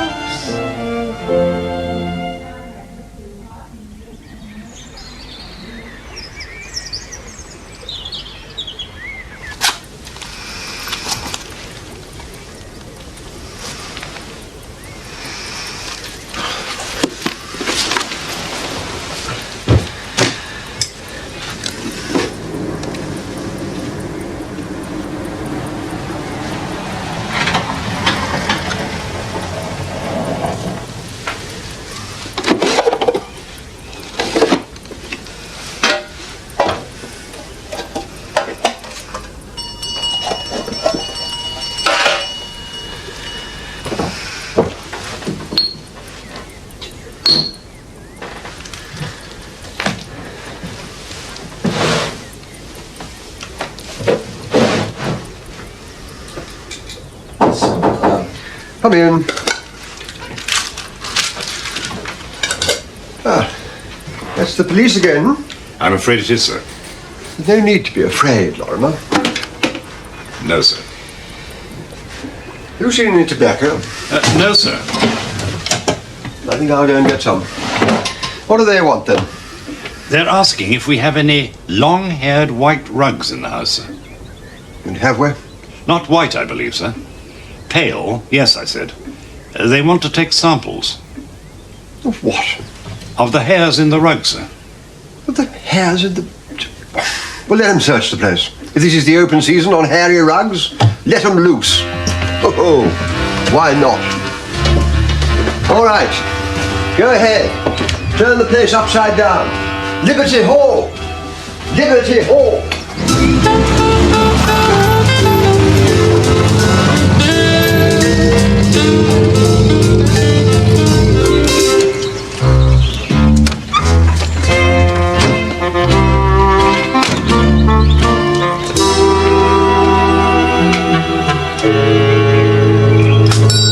Thank you, Mr. Brogan. Good morning, Miss Ellis.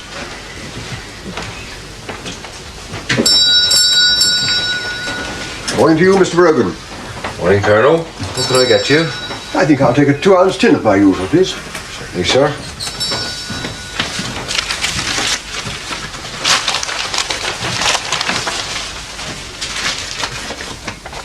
Thank you. Put it down, will you? Oh, yes. Something wrong? Nothing, sir. Nothing at all, Colonel. Please, Sad day, Mr. Brogan. Sad day.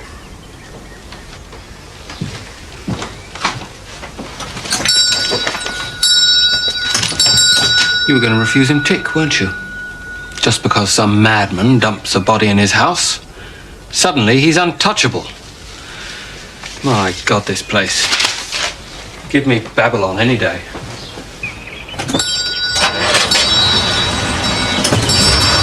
Colonel.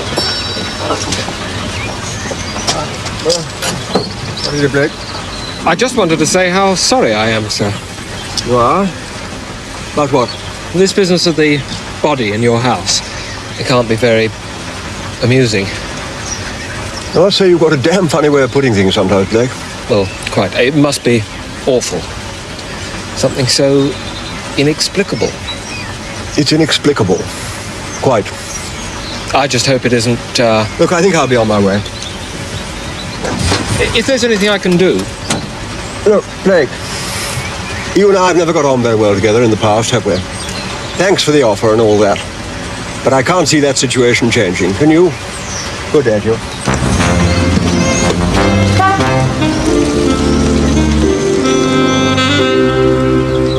Oh, yes, it was all Addie's fault, all right. Too many tennis lessons with that good-looking young fellow. Mark. Jeff felt neglected. No wonder he turned to our little dance hostess. You weren't exactly over-attentive to him yourself. Ah, no, but it's female company that's the key to it, as to everything else. Yes, but I mean a girl like Ruby Keene. Oh, quite. Jeff's always been such a sensible, level-headed old boy. Gentlemen are sometimes not so level-headed as they seem.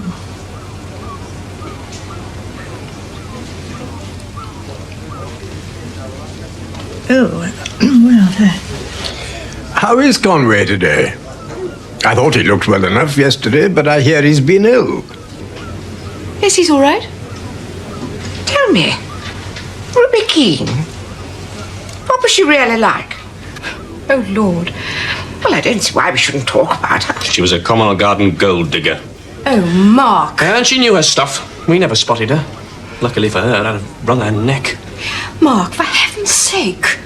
It's just a figure of speech, Addie. We were mugged not to have tumbled her, Sir Henry, and I was angry, that's all. Though I'm sure Addie and I are both under heavy suspicion. Jeff was proposing to settle an absolute fortune on the half-baked little sourpuss, which we have to assume would have been our loss. Well, well. What an unscrupulous person you are, Addie.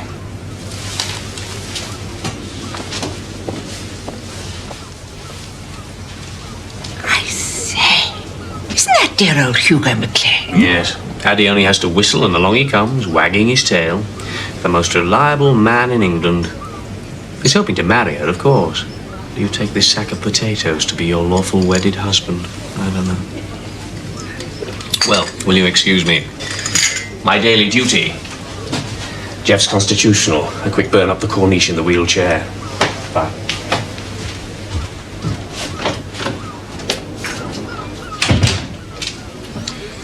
Well, what do you think of the principal beneficiaries of the murder? Well, I think Mrs. Jefferson should marry again.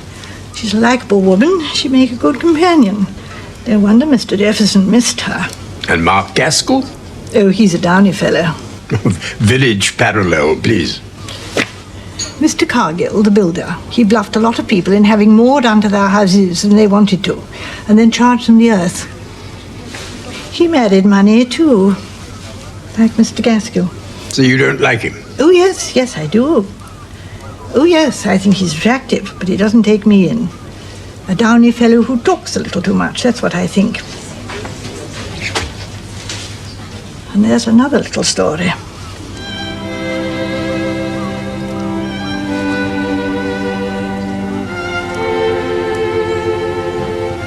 Do you mean?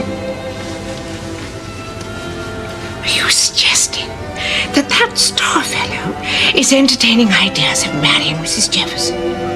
Because if so... Well, Dolly, we're told that Hugo McLean is. And anyone who marries Adelaide Jefferson would not want to see her disinherited. Quite. Yes. So you're still trying to tell me that where there's a motive, there's no opportunity, and where there's opportunity, there's no motive. Who stands to gain, sir?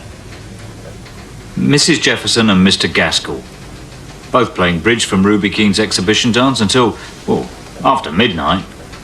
Scores of witnesses. Rock-solid alibis. Same with Starr.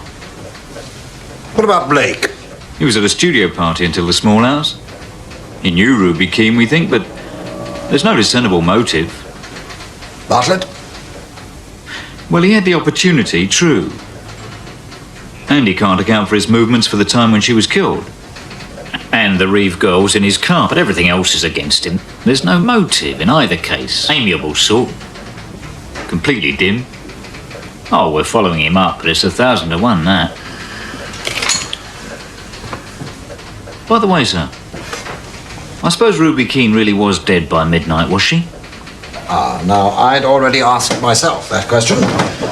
So I rang Dr. Haydock, just to verify. He got quite shirty, as a matter of fact.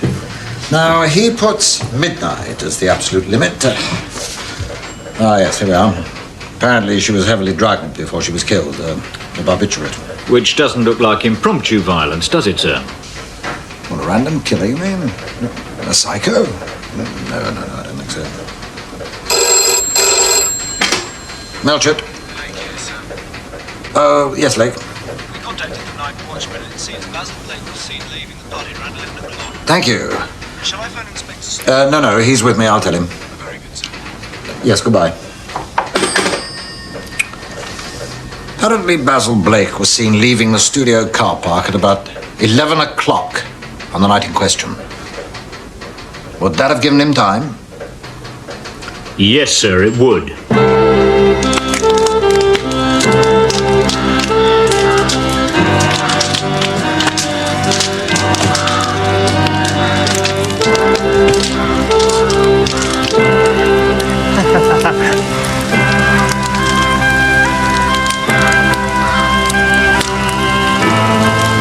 What do you be doing? What does it look like?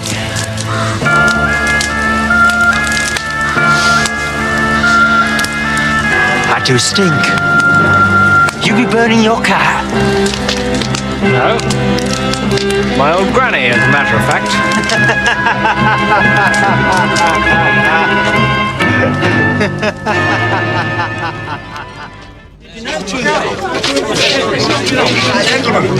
And lady, I'm sorry, it's not my pigeon. I've retired.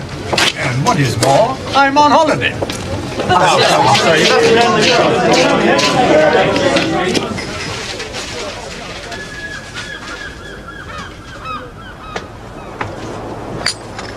Oh, Sir Henry. Yes, I'm sorry about the papers. Oh, stuff and nonsense. It's a damn nuisance. They tried to put the brakes on, but someone leaked it. Good morning, Dolly. This is appalling. Listen to this. Colonel Arthur Bantry, squire of the small village of St Mary Mead, has told police that he cannot explain the presence of the murdered platinum blonde, glamorous nightclub chanteuse Ruby Keene, who was found strangled in the library of his house, Gossington Hall, in the early hours of Saturday morning. Mrs. Bantry, it is understood, has gone away to the seaside. I must telephone to Arthur at once. Heaven knows what he'll be thinking if he reads any of that kind of trash. Excuse me, Henry.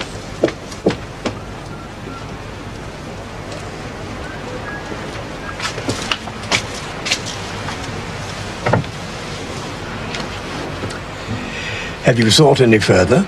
Oh, yes. To any conclusion? Oh, yes. Well, are you going to tell me? Well, whoever killed Ruby Keene killed Pamela Reeve. And I'm afraid that very shortly a third murder will be attempted. Where your letter of the 14th? Come in. You sent for me, sir? Yes, Slack. Have the lab sent the report for those hairs you took from the rugs at Gossington Hall? Yes, sir. The tests were inconclusive. I think the rug was probably in the killer's car, sir. Yes, I suppose that's fair enough. What did the chap from the yard say about Blake? The night watchman saw Blake drive out of the studio car park at a few minutes to 11, sir. That's definite. As the cars go past his hut, the light falls on the driver's side. He's positive about it. And how far did you say it was from the studios to St Mary Mead? 20 miles. So he could have done it. Now, we've had corroborated evidence that Blake was at the studio party at 2 o'clock as well. You mean he could have gone back there to establish his alibi? Exactly, sir. She put her finger on Blake right from the first moment. Who did, sir? Miss Marple, of course. Who do you think? Slack, I retain the impression that you don't really take her seriously.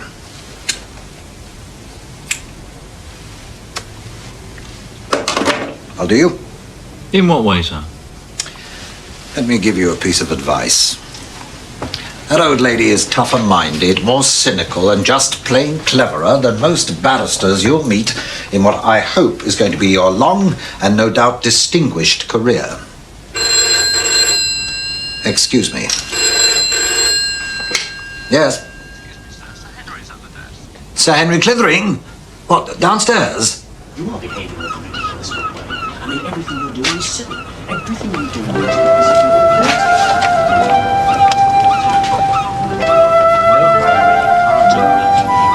Good morning. Miss Marple? Oh, good morning, Mr. Gaskell. Good morning. No tennis today, Mr. Jefferson? No, later on, actually. Oh, of course.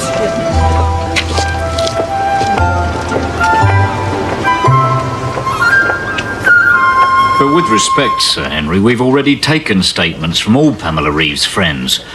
Her friends at school and the girls who were at the Girl Guide rally. But Miss Marble's point is that one of them must know more. That the Reeve girl was an average child, and that every average child has a special friend in whom she confides. Well, if that's so, you haven't found her, have you? No, sir, I haven't. If that's so. Inspector, I realize this is a great imposition. I know you must have an enormous amount on your plate. Nothing we're not abreast of, sir? Oh, no, of course not. No, I was just going to suggest that if you could organize an afternoon of interviews, perhaps one of your junior officers could preside, and if Miss Marple could just be present. Very well, sir. I'll set that up. Anything else, sir? Thank you, Inspector. Keep me informed. Good morning, Sir Henry. Good morning, Inspector.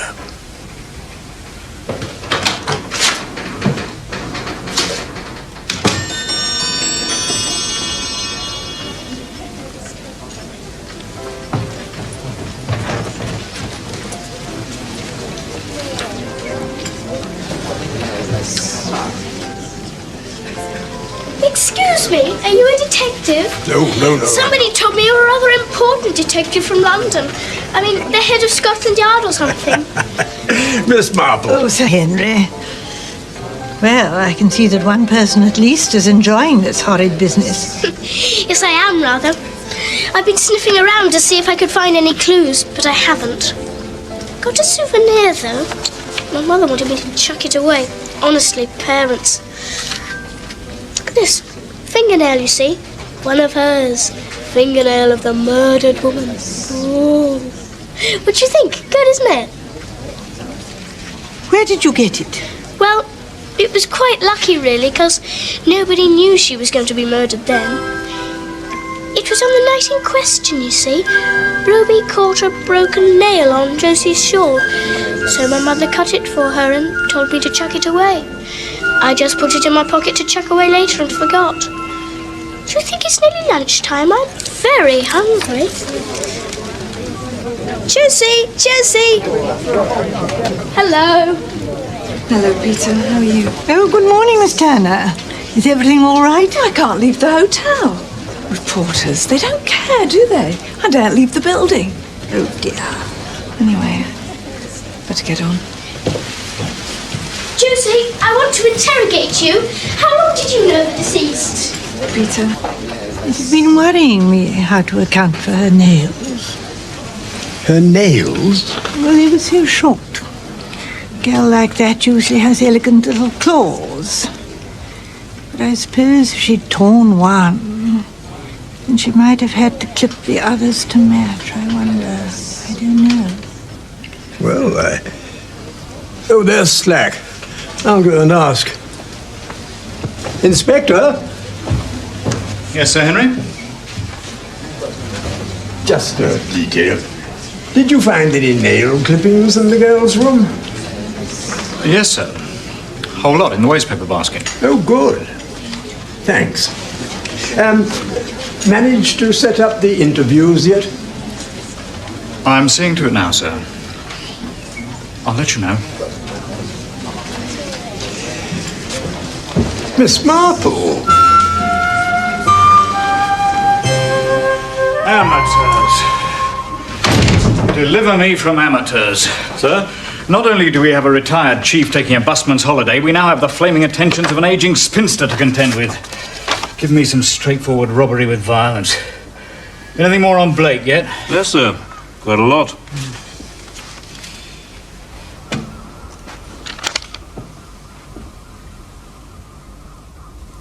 Gotcha.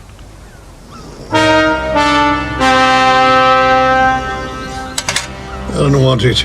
But, sir... Get out.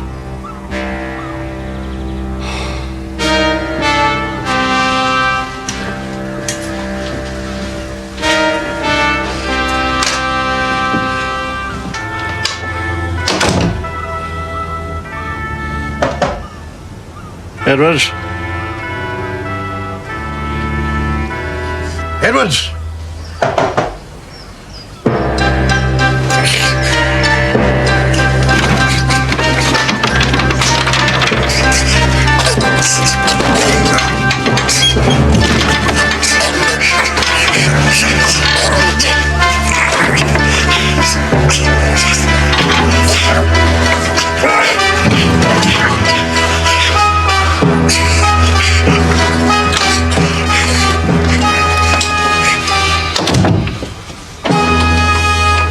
Oh, Mr. Gaskell.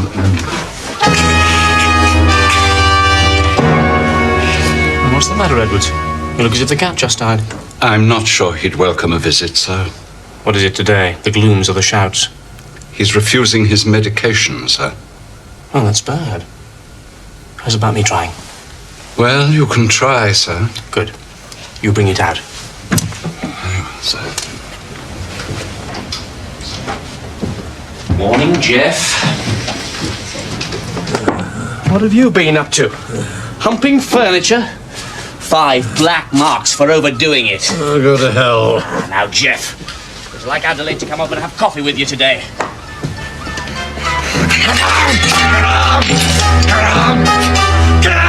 He's a dominating man. With sometimes uncontrollable temper. And his weakness is that he needs people to dominate. How interesting. When Frank and I married, Jeff gave us so much money that Frank had absolutely nothing to strive for. See, in a way, that money was a way of denying Frank the means of becoming himself. And Jeff knew he wouldn't handle it properly. Do you rather hate Jeff? You are extraordinary. No. He is selfish. He's a collector of souls, but he loved Rosamond and Frank. He lives his life on thin ice. I mean, he could die at any moment. No, I don't hate him. But I think it's time I was independent of him. You're going to get married again? What fun. How is dear old Hugo? Yes, he wants to marry me. I suppose that's what you wanted to know, wasn't it? Anyway, I haven't accepted.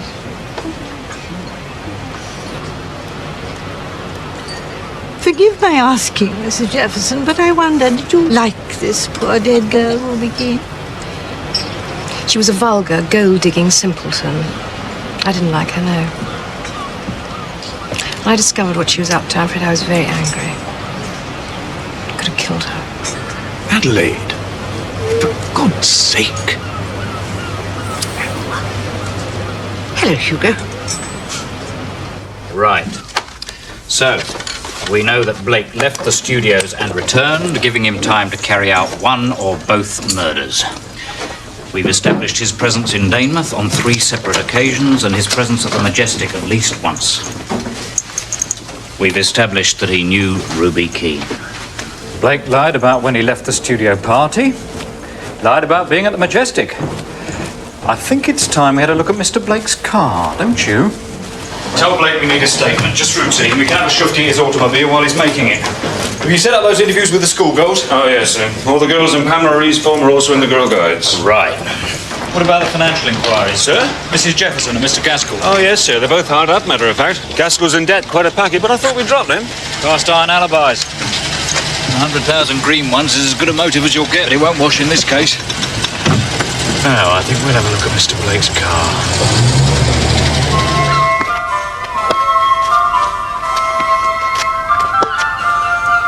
Forehand, Adelaide. Nice and easy. Good girl. Keep those legs bent. Forehand. Oh, I can't get them. Hard luck. Bend your legs. Yes, watch that. Follow through. Good girl. Bend your knees. Good girl. Up. Adelaide. Lovely. Watch your grip. Adelaide, I'll show you. It's the grip, you see. It's the grip. Now relax. I'm not going to eat you.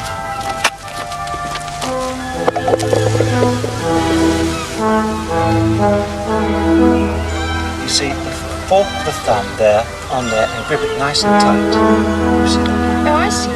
Adelaide, you see. Good girl. And then drop it right to the see. Keep square, right direction. All right? Good girl.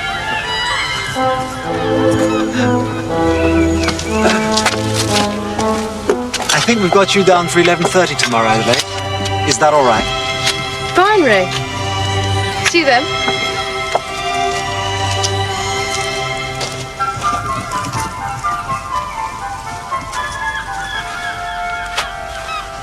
I'm improving, don't you think? Oh, Hugo, stop being so grumpy.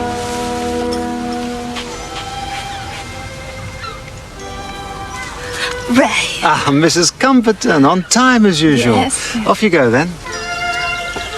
That fellow damn nearly. I just don't damn well like it, that's all. Oh, Hugo, stop stuffing your shirt. I can't help how I feel, Adelaide. It's the way I am. I thought I meant more to you. Did you know that Hugo McLean was staying over at Danebury Head when all this happened? Hadn't far to come when he was summoned, had he? What a coincidence. Isn't it? Yes, Inspector. I know where you are. Just off Castle Street. Not at all. I'll drive over to HQ this afternoon. Thank you.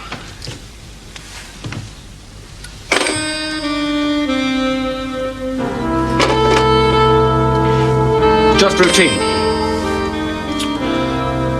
I mean, the police were bound to want to question me.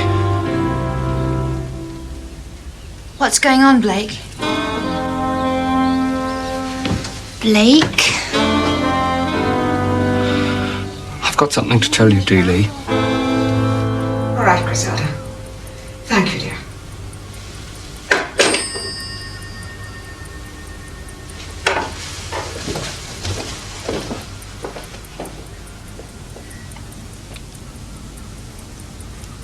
I must go back to Gossington.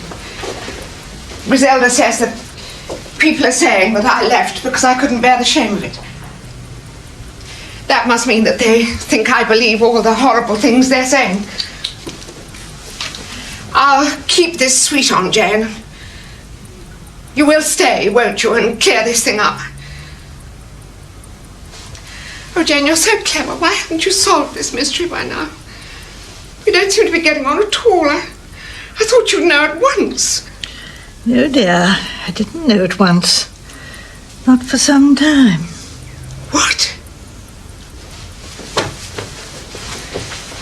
You mean you know now who killed Ruby Key? Oh, yes. Yes, I know that.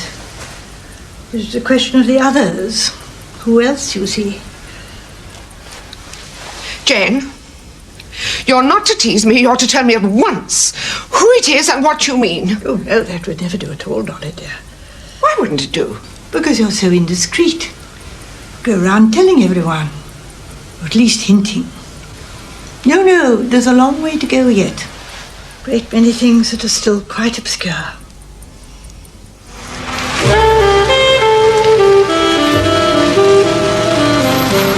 Take you round the back, sir. There's a space there. Right here.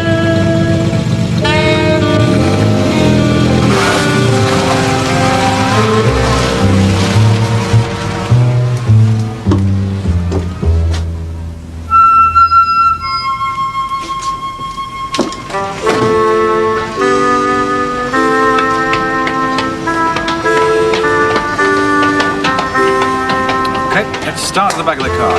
When Slack says 10 minutes, he means 5. Right, sir.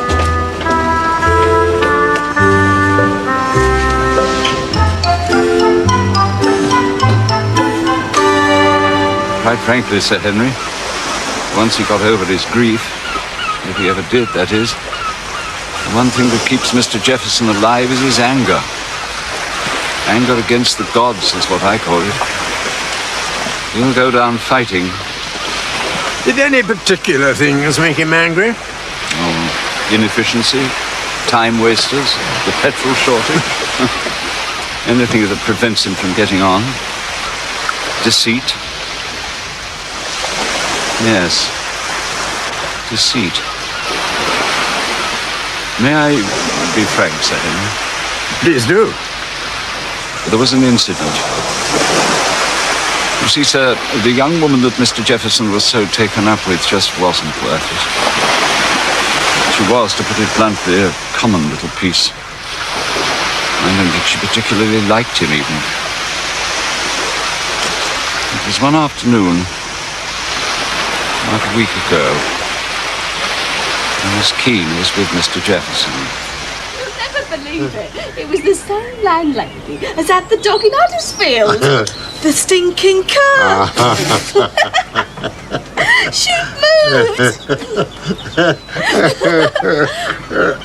Oh, you all right, Jeff? Speck of dust. Don't do that.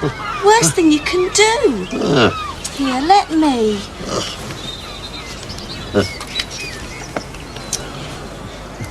Now, come on. Be a brave boy and open it. Come, that's it. Look up, look up. Oh, come on, you little beggar. There, got ya. Someone's been sweeping their chimney. What's this? From your handbag? What is? This. Who is it? Search me, Jeff. It's not mine. Well, that kitten has just fallen out of your handbag. What? I don't see how it could have. Be true, sweet Ruby Roo. To you. To you. Can I look at it, please, Jeff? Oh, I don't know. I'm not sure. No, kitten. Oh, I know who it is. He comes here sometimes. I've danced with him. Says he's in films or something. 24-carat nutcase he is. Silly idiot. Must have stuffed his photo in my bag. Honestly, Jeff, those boys are so stupid. They're always nicking my picky from the showcase in the foyer. Always what? Nicking my picky, course. Nicking my picky.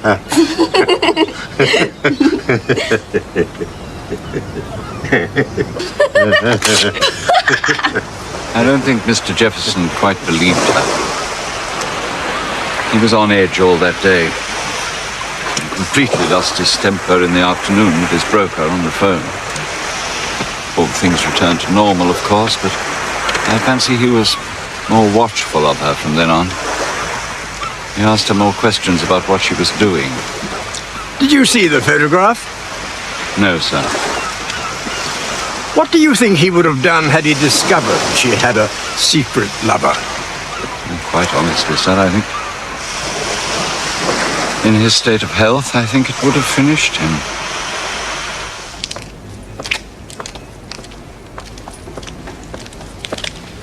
Thanks very much for coming in then, sir.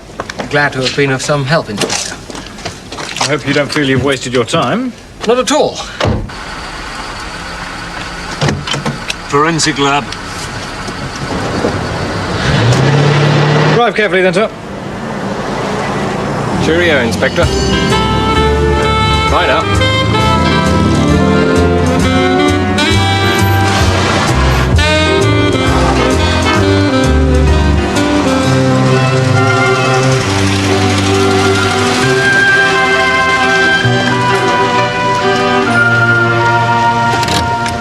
Now, you will tell the inspector about the dress, won't you? This is Ruby Keane's dress we're talking about, isn't it? Of course. The idea is, isn't it, that she changed her dress and then went off to meet someone. A man, it may be supposed. That is the general impression. Well, it won't do. If Ruby was going to wear the kind of dress she was wearing, then she'd make sure it was her best one. Girls do. Then why didn't she? Now that is the key to the whole business.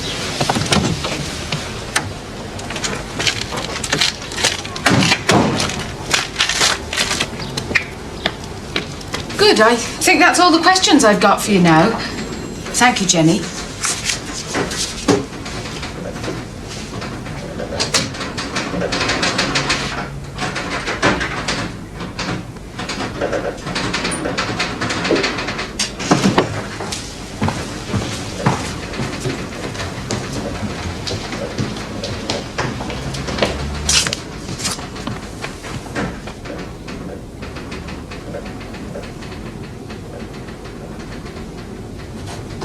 I've interviewed all 6 girls, Miss Marple.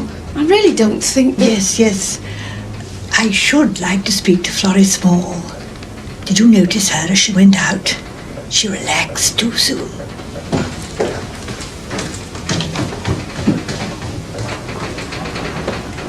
Florrie Small? Florrie Small? It's all right. We just want to have another word with you.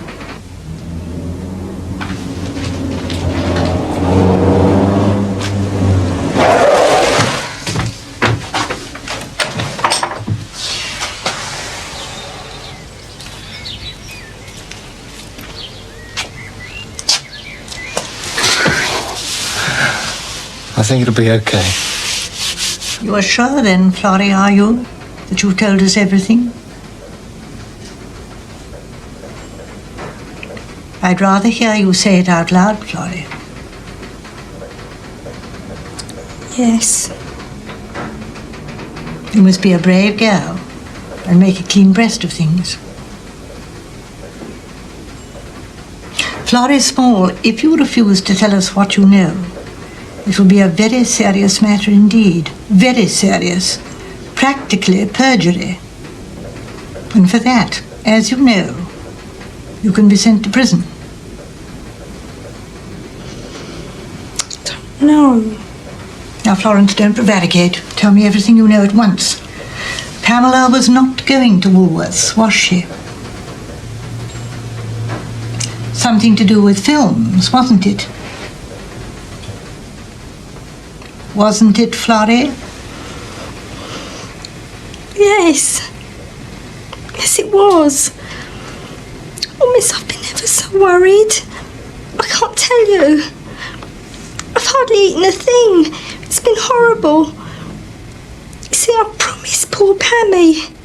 Promised. All Edwards could tell me was that Ruby Keene referred to the chap in the photograph as something to do with films. Blake again. Blake is Inspector Slack's favourite. He lied about his movements on the night of the crime, and now we found some hairs on the upholstery of his car. We're having them checked against those we found on Ruby Keene's dress. Now, talking about this dress, there's something I should like to suggest. Yes? Now, look here, Melchett, you don't think I'm interfering, do you? I suspect you're going to talk about Miss Marple again, aren't you? All right. What did she ask you to tell me? Well, it's about the girl's dress. But we've been... Miss Marple says it's the key to the whole business. Now, Florrie, take your time, dear, and tell us what Pammy told you. It's when we were walking up the lane to the bus, on the way to the rally. But she told me. Pammy asked me if I could keep a secret. Well, can you? Of course I can. Swear it. I swear. Promise, Pammy, I won't tell. Do you remember when we went shopping last time? Yes. I didn't only do that. I met a man. Pammy. Oh, it's all right. Nothing like that. What then? Oh, he picked me up all right on the front. Just started talking to me. What about? 3 guesses what I'm going to do after the rally this afternoon. Pammy, you're not. Not that dope. Give up. Film test. I'm going to be tested for a film. Get off. That's what I reckoned at first. He's told me I mustn't be disappointed. He's looking for a particular type, he says, and he won't be able to tell until he sees me on film. But Pammy, how do you know? Well, you know that... Oh, he was terribly businesslike. If there was a contract, he reckoned my parents should get a solicitor to look at it. And I'm going to be chaperoned at the test. A woman will be there all the time to help me. Someone who really knows what's happening. Oh, Pammy, that's amazing. And where was Pamela supposed to meet him? At his hotel. You don't know which one? No, she didn't say. And where was this supposed film test to take place? He said they had a small studio in Daymonth. I see. I should have stopped her. I should have. I should have.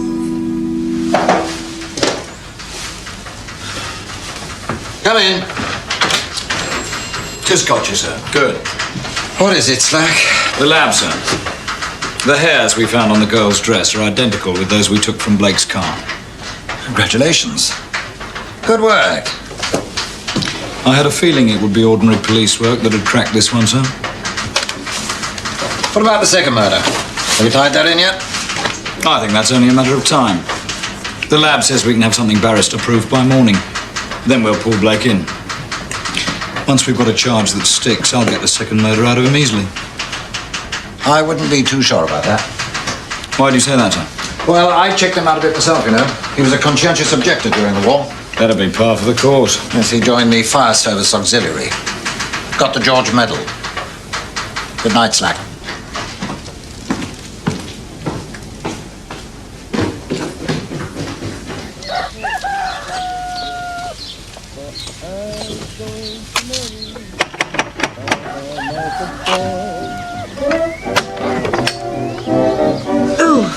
Oh, I am so glad you're here. May I come in? Sure. Why not?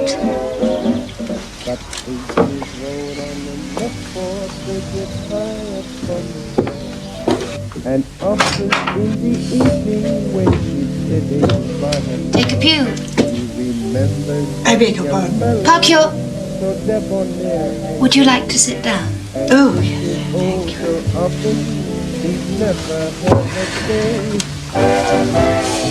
you. So what is it this time? This time? So far I've had the Nave Restoration Fund, the Needlework Guild, the Bishop's Appeal for Deep-Sea Fishermen. What are you, Boy Scouts or unmarried mothers? All right. Don't answer that. You've only come to look around. I've taken to giving conducted tours and charging a couple of bob. Where would you like to start? The kitchen. I came to offer you some advice. Oh, my God. The League of Decency. Which I hope might help in the difficult time ahead. What are you talking about? I want to advise you most strongly not to continue using your maiden name in the village. In a short while, you'll need all the goodwill you can find. And there's a prejudice in old-fashioned country places against people who are not married, living together. Oh, it's amused you, no doubt, calling yourself Miss Lee when you are, in fact, Mrs. Blake. And it has helped to keep all but the most curious at a distance. But the time for such games is over.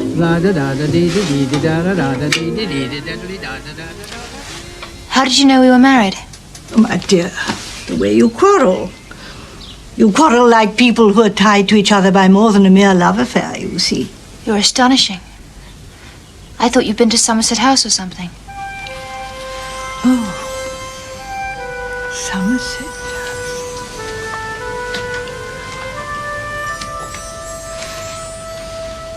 And the rest of it? I'm so sorry. Why are we going to need all this sympathy?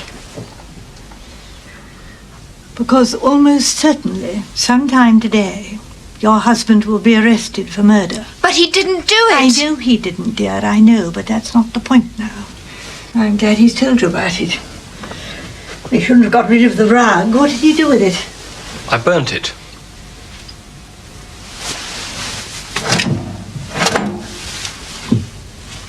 But you didn't clear up properly. Look, that would be enough. And your car. How thorough were you?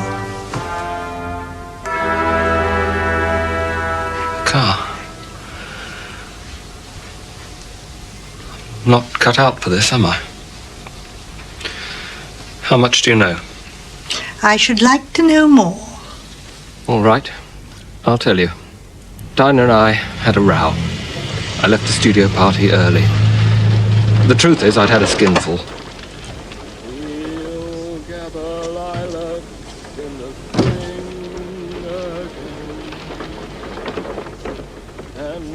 Together down an English lane.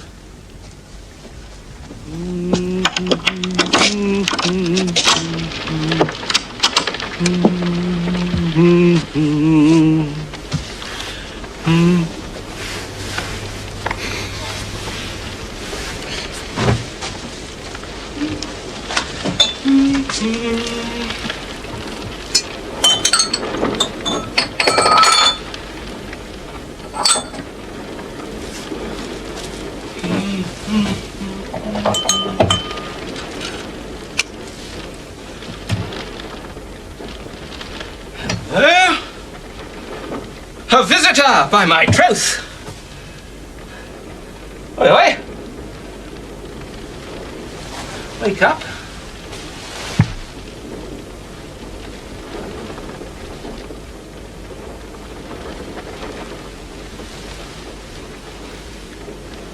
I suppose I panicked. I just knew I had to get her out of the house.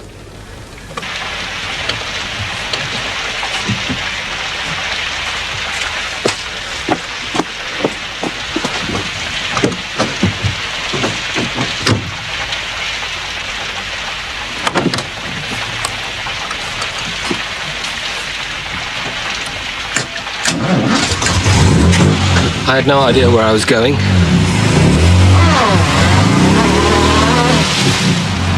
I just drove and drove.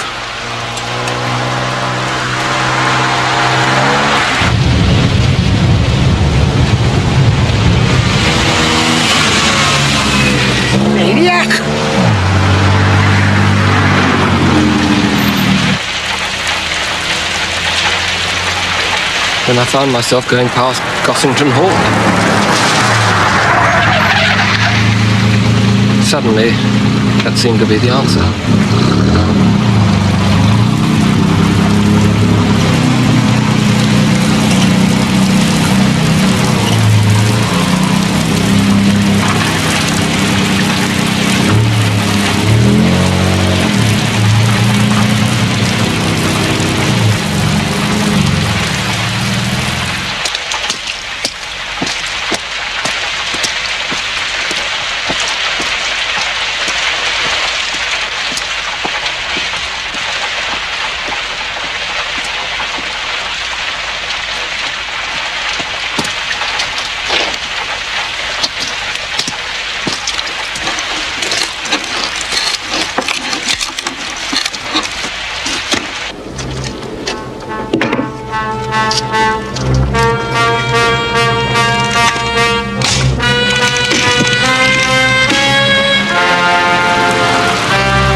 Sounds like madness, I know.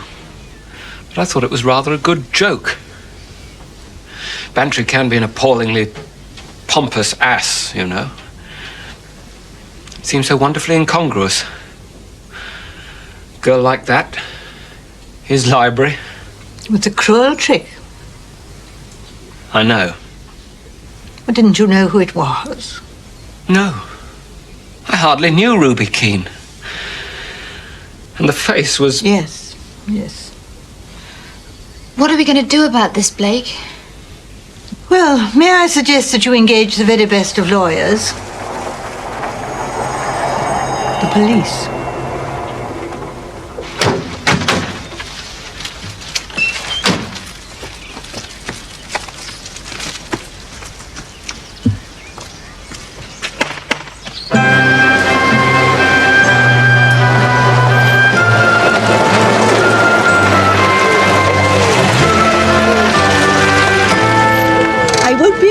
Inch. Yes, ma'am. Jane, thank goodness you're here. We've been trying to get in touch with you all morning. Come in. Oh, I can't stay, Dolly. But I thought I'd better bring you the news. News? Basil Blake has just been arrested for the murder of Ruby Keene. Blake? He didn't do it. How do you know? He did, however, deposit the body in your library. Well, like Tommy Bond and his frog, he resented his teacher. So he put his frog in her clock and it jumped out at her. Blake, in my library?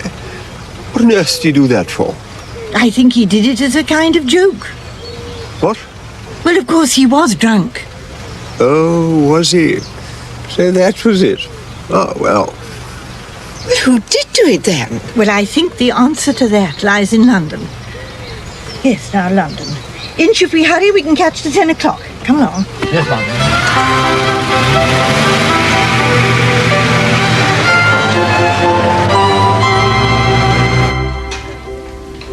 I'm not sure you should be seen with me, old man. Oh? How's that? Suspect number one. Top of the list. Oh, come off it, Gaskell. What is it? Certainly somebody I don't want to be seen with. Excuse me to the King of Wimbledon, will you?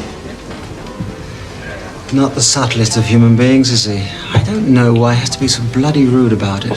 Hardly spoken to the man. What are you drinking? Look here, Star. I think there's something you should understand about Adelaide. What's that? Well, you do realize that Adelaide believes in the code of the Jeffersons, don't you? What does that mean? Well, it just means that true Jeffersons aren't in the habit of marrying tennis players, old boy. That's all. Another whiskey, please. Afternoon, Ray.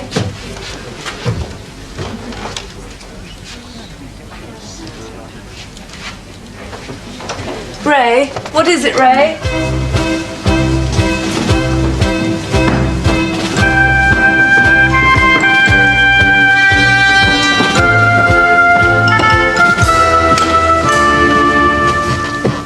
Mr. Jefferson is expecting you.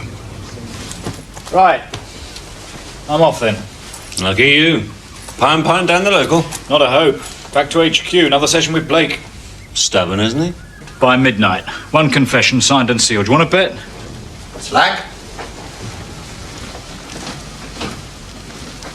I wonder if we could have a word. Of course, sir. Miss Marple? Oh, do they? Yes, yes. I've just returned from London. Somerset House, you know. And I just thought perhaps...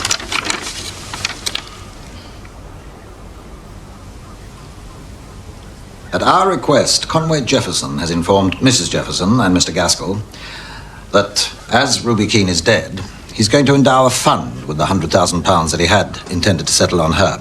The fund is to be used to establish a hostel for young dancers in London. That's right, yes. He has also told them that he's going to finalize the details with his solicitor tomorrow. Now, this is what I want done. It'll be dark in a couple of hours, so we've got to move quickly.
Mary, cancel breakfast for me tomorrow, will you? I'm motoring to town. Oh, I'm frightfully sorry. If anybody should want me tonight, they can ring me at my flat. I'm in the book. Be back about lunchtime tomorrow, all right?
Forget.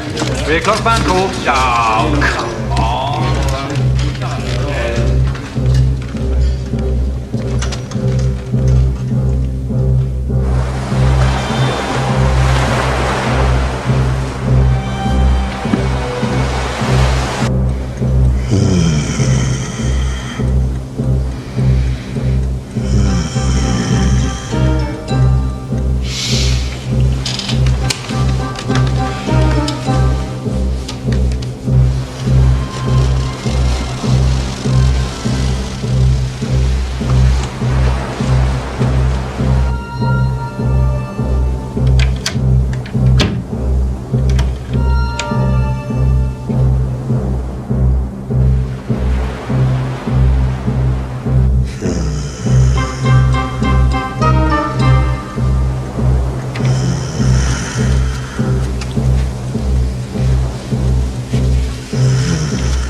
Mrs. Gaskell, I presume.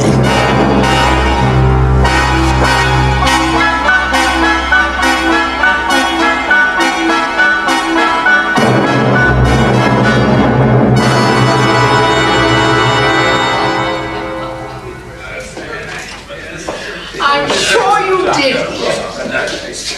Now, Jane, before the Jeffersons and the Blakes get here, you've absolutely got to tell us how you did it. Oh, yes, please do, my dear. I'm afraid I don't understand at all. What about you, Melchett? Well, yes, but I think Miss Marple should explain. Well, there are one or two things I'm not quite clear about.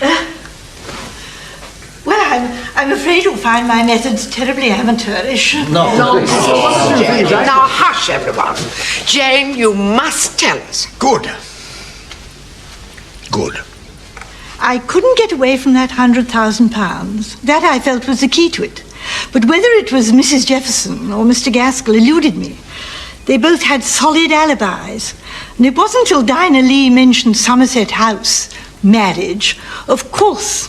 And as we since discovered, Mark Gaskell was married to Josie Turner, and they were keeping it a secret until Mr. Jefferson should die, which they hoped might be soon. Do you see? No, Miss Marple, I'm afraid I don't.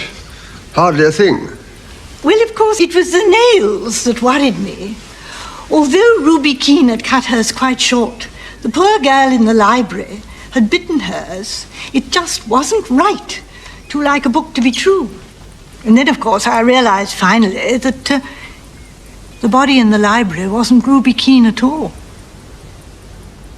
Well, then whose body was it? Pamela Reeves. And Pamela Reeves' fake film producer was Mark Gaskell? Yes, but the person behind it all was Josie. It was obvious from the first that she was a very capable woman, quite capable of engineering the whole thing.